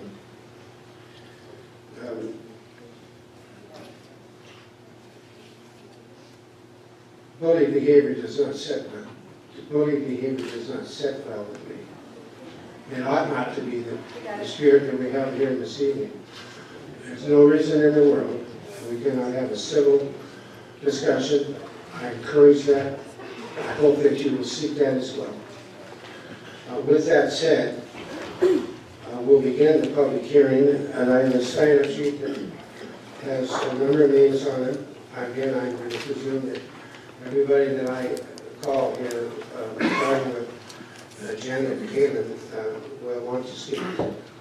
If you have changed your mind, be reminded we have a second public hearing scheduled later in the meeting. So like I did last time, I'm going to read off a few names so we can move this along as quickly as we can.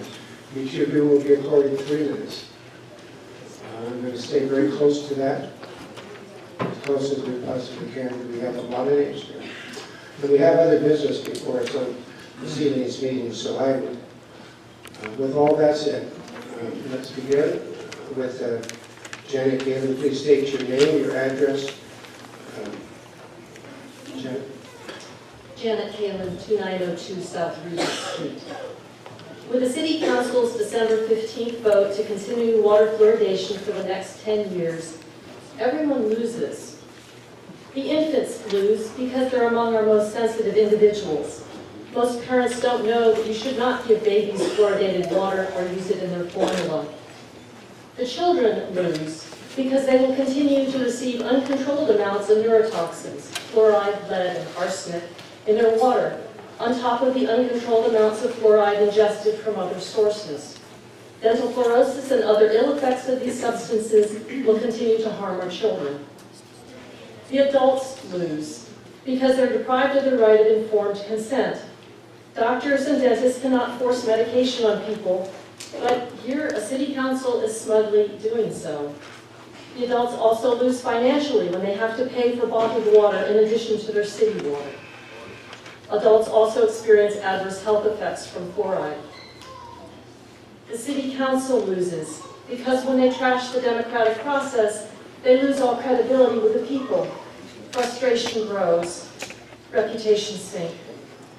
Large amounts of time, energy, and money have been spent by the city council to reveal our public opinion on fluoride, but the council does not honor the results. Note that the current results are consistent with public votes taken here in 1951 and 1975. The people do not want water fluoridation. How much more time and money will the council spend? But I do frequent Port Angeles restaurants, and once in a while go to the hospital, and I am exposed to fluoride water. The matter is now the matter now is about no confidence in the city. That is why the city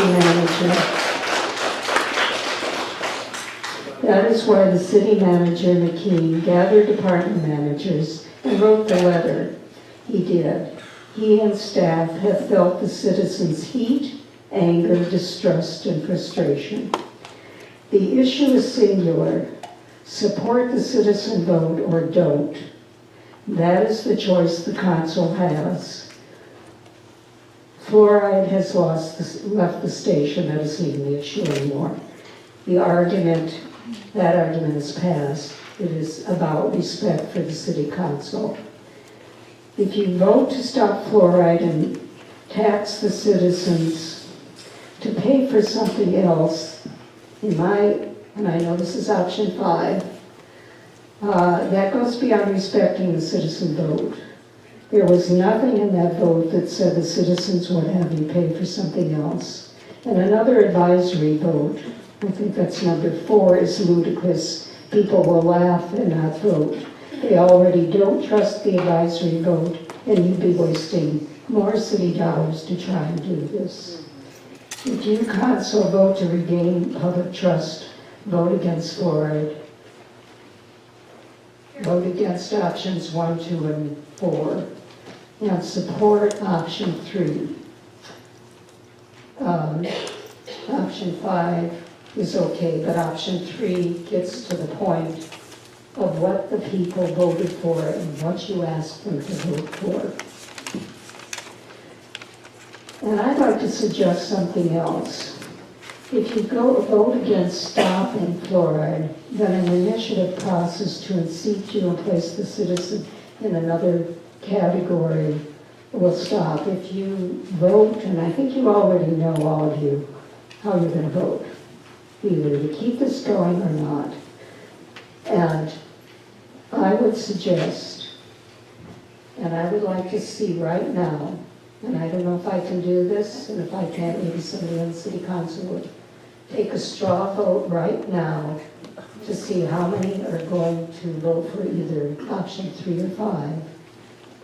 And then we know whether to stay in this room all night and hear from 175 people, or I think we have 3 votes against, we need 1 more, against fluoride.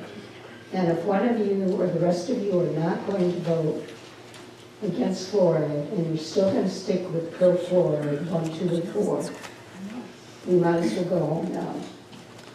So I'd like Can to you have, summarize your remarks in?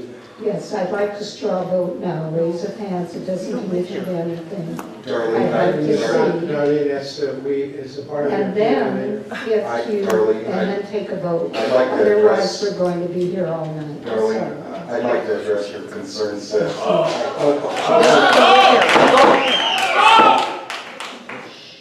this is going to be our first item on our agenda this evening, once we get through our consent agenda. So folks, just like 2 weeks ago, hang in there, okay? We're going to talk about it. I was able to bring this up as an agenda item 2 weeks ago, so it takes time. We can't.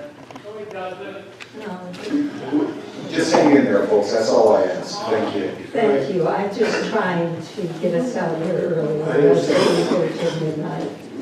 So any one of you can ask for a straw vote. It's done. Thank you. We are over the time. So. Exactly. Mr. Marsh, please. My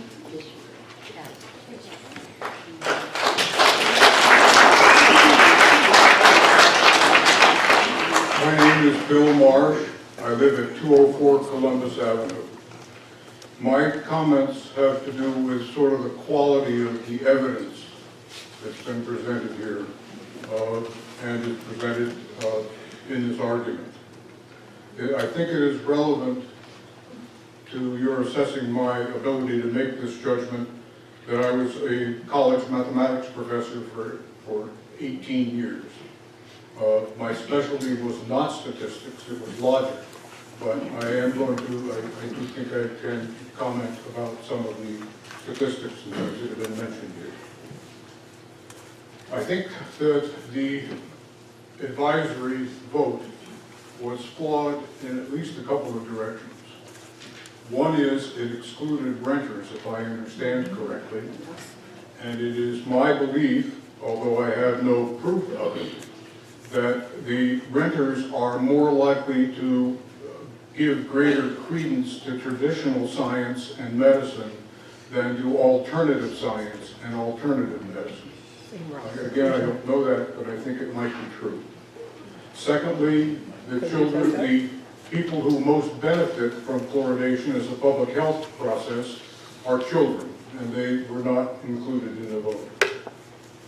It was, I also have seen a mention about the fact that SWIM has a lower cavity rate than Forks. I think that that's not surprising, given that most of the people in SWIM, a larger percentage of that population is elderly and not young children.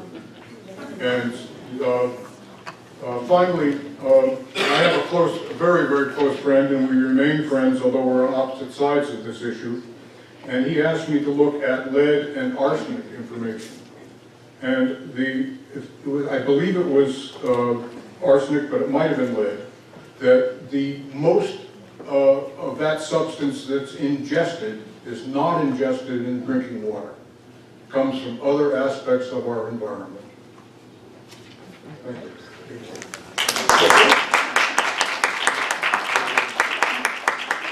I'm going to read again about 5 names. A couple here I'm going to have trouble with, so you'll have to forgive me. I believe this is Brian Blaze, followed by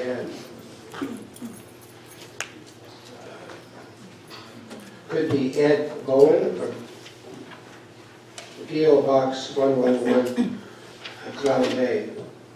Richard Seaman, and then Jim Logé.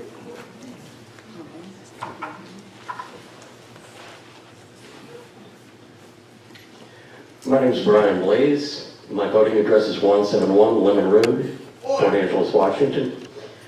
Let me introduce myself a little bit. I want to give you a little bit about my background education. I'm currently retired. I used to be in the medical field.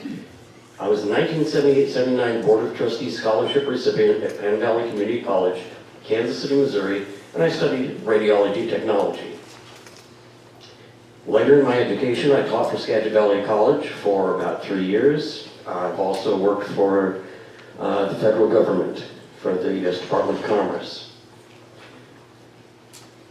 Not bragging, just trying to give the indication that I am an educated man. Now, I am an opponent of fluoride, and when I decided to oppose it, I decided to oppose it based on research. Not research from people who are involved in the situation, because I believe the American Dental Association, a number of other professional organizations have a horse in the race. So my research I did with the Environmental Protection Agency, the National Center the National Institute for Health. I also referenced the MSDS sheets, the information sheets that are required by federal law to accompany the products that you're buying and adding to the water. Now, we've been duped. We've been duped for years. Sir, please have you summarize your words. Yes, sir. Basically, the information I've gleaned from the Environmental Protection Agency, the National Institute of Health, are recent studies, as recent as June of 2015, which recognize fluoride as a neurotoxin. We don't want this poison on our water. It's been going on for 50, 60 years, and I believe absolutely that there's a correlation between attention deficit disorder, autism, and neurotoxins being placed in our water. You know, this whole thing has blown up in the city council's face.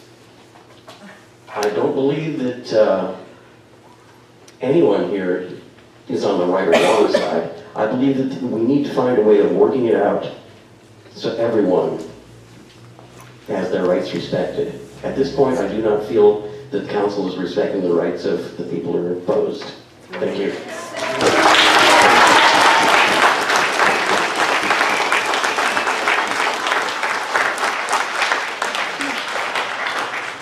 Mayor, Councilman, my name is Ed Bowen. I'm a citizen of the county and Field Boston, Clallam Bay, and I'm here before you on a different agenda item, and that's the proposed appointment of someone to the Clallam County Trust Lands Advisory Committee.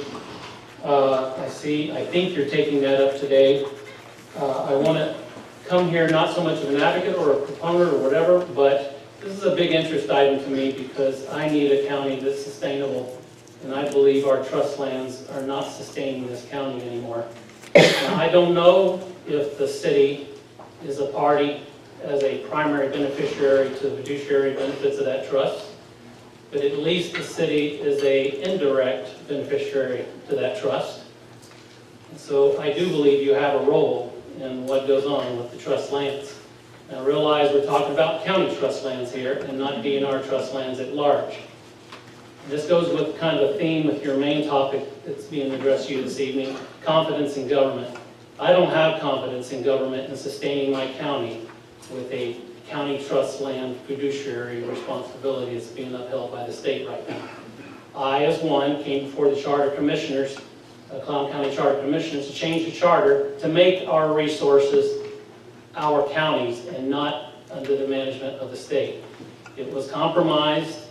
A compromise was drawn that this trust committee would look at the issue so that if this ever became a vote of the people, which I believe it should be, that those that are voting would be familiar and understand what they're voting on. And I advocate that, and for that purpose I come before you to give this due consideration as participation in this committee. Thank you.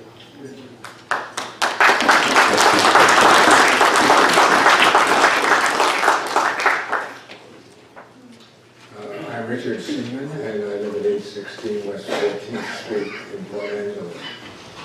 And Mr. Gaze and Ms. Kidd, I appreciate very much your opening remarks.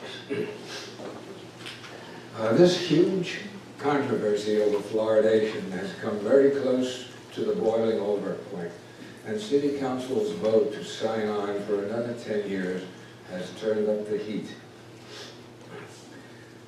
Now, I do believe that City Council wanted to do the right thing by this fluoridation process, the right thing for all of us. Their intentions were good. But the whole process of fluoridation from beginning to now, from its imposition on us to a recent advisory ballot, NESA, deeply flawed, it was a deeply flawed process and undemocratic. To turn off the heat and make it possible to create a new future for all of us, I recommend the City Council take another vote, bite the bullet, and decide to end fluoridation when the contract expires. And then publish that in the newspaper, Peninsula Daily News, so that everybody can see that it has been done. That fluoridation of Port Angeles water has ended. Now I realize that voting to end the fluoridation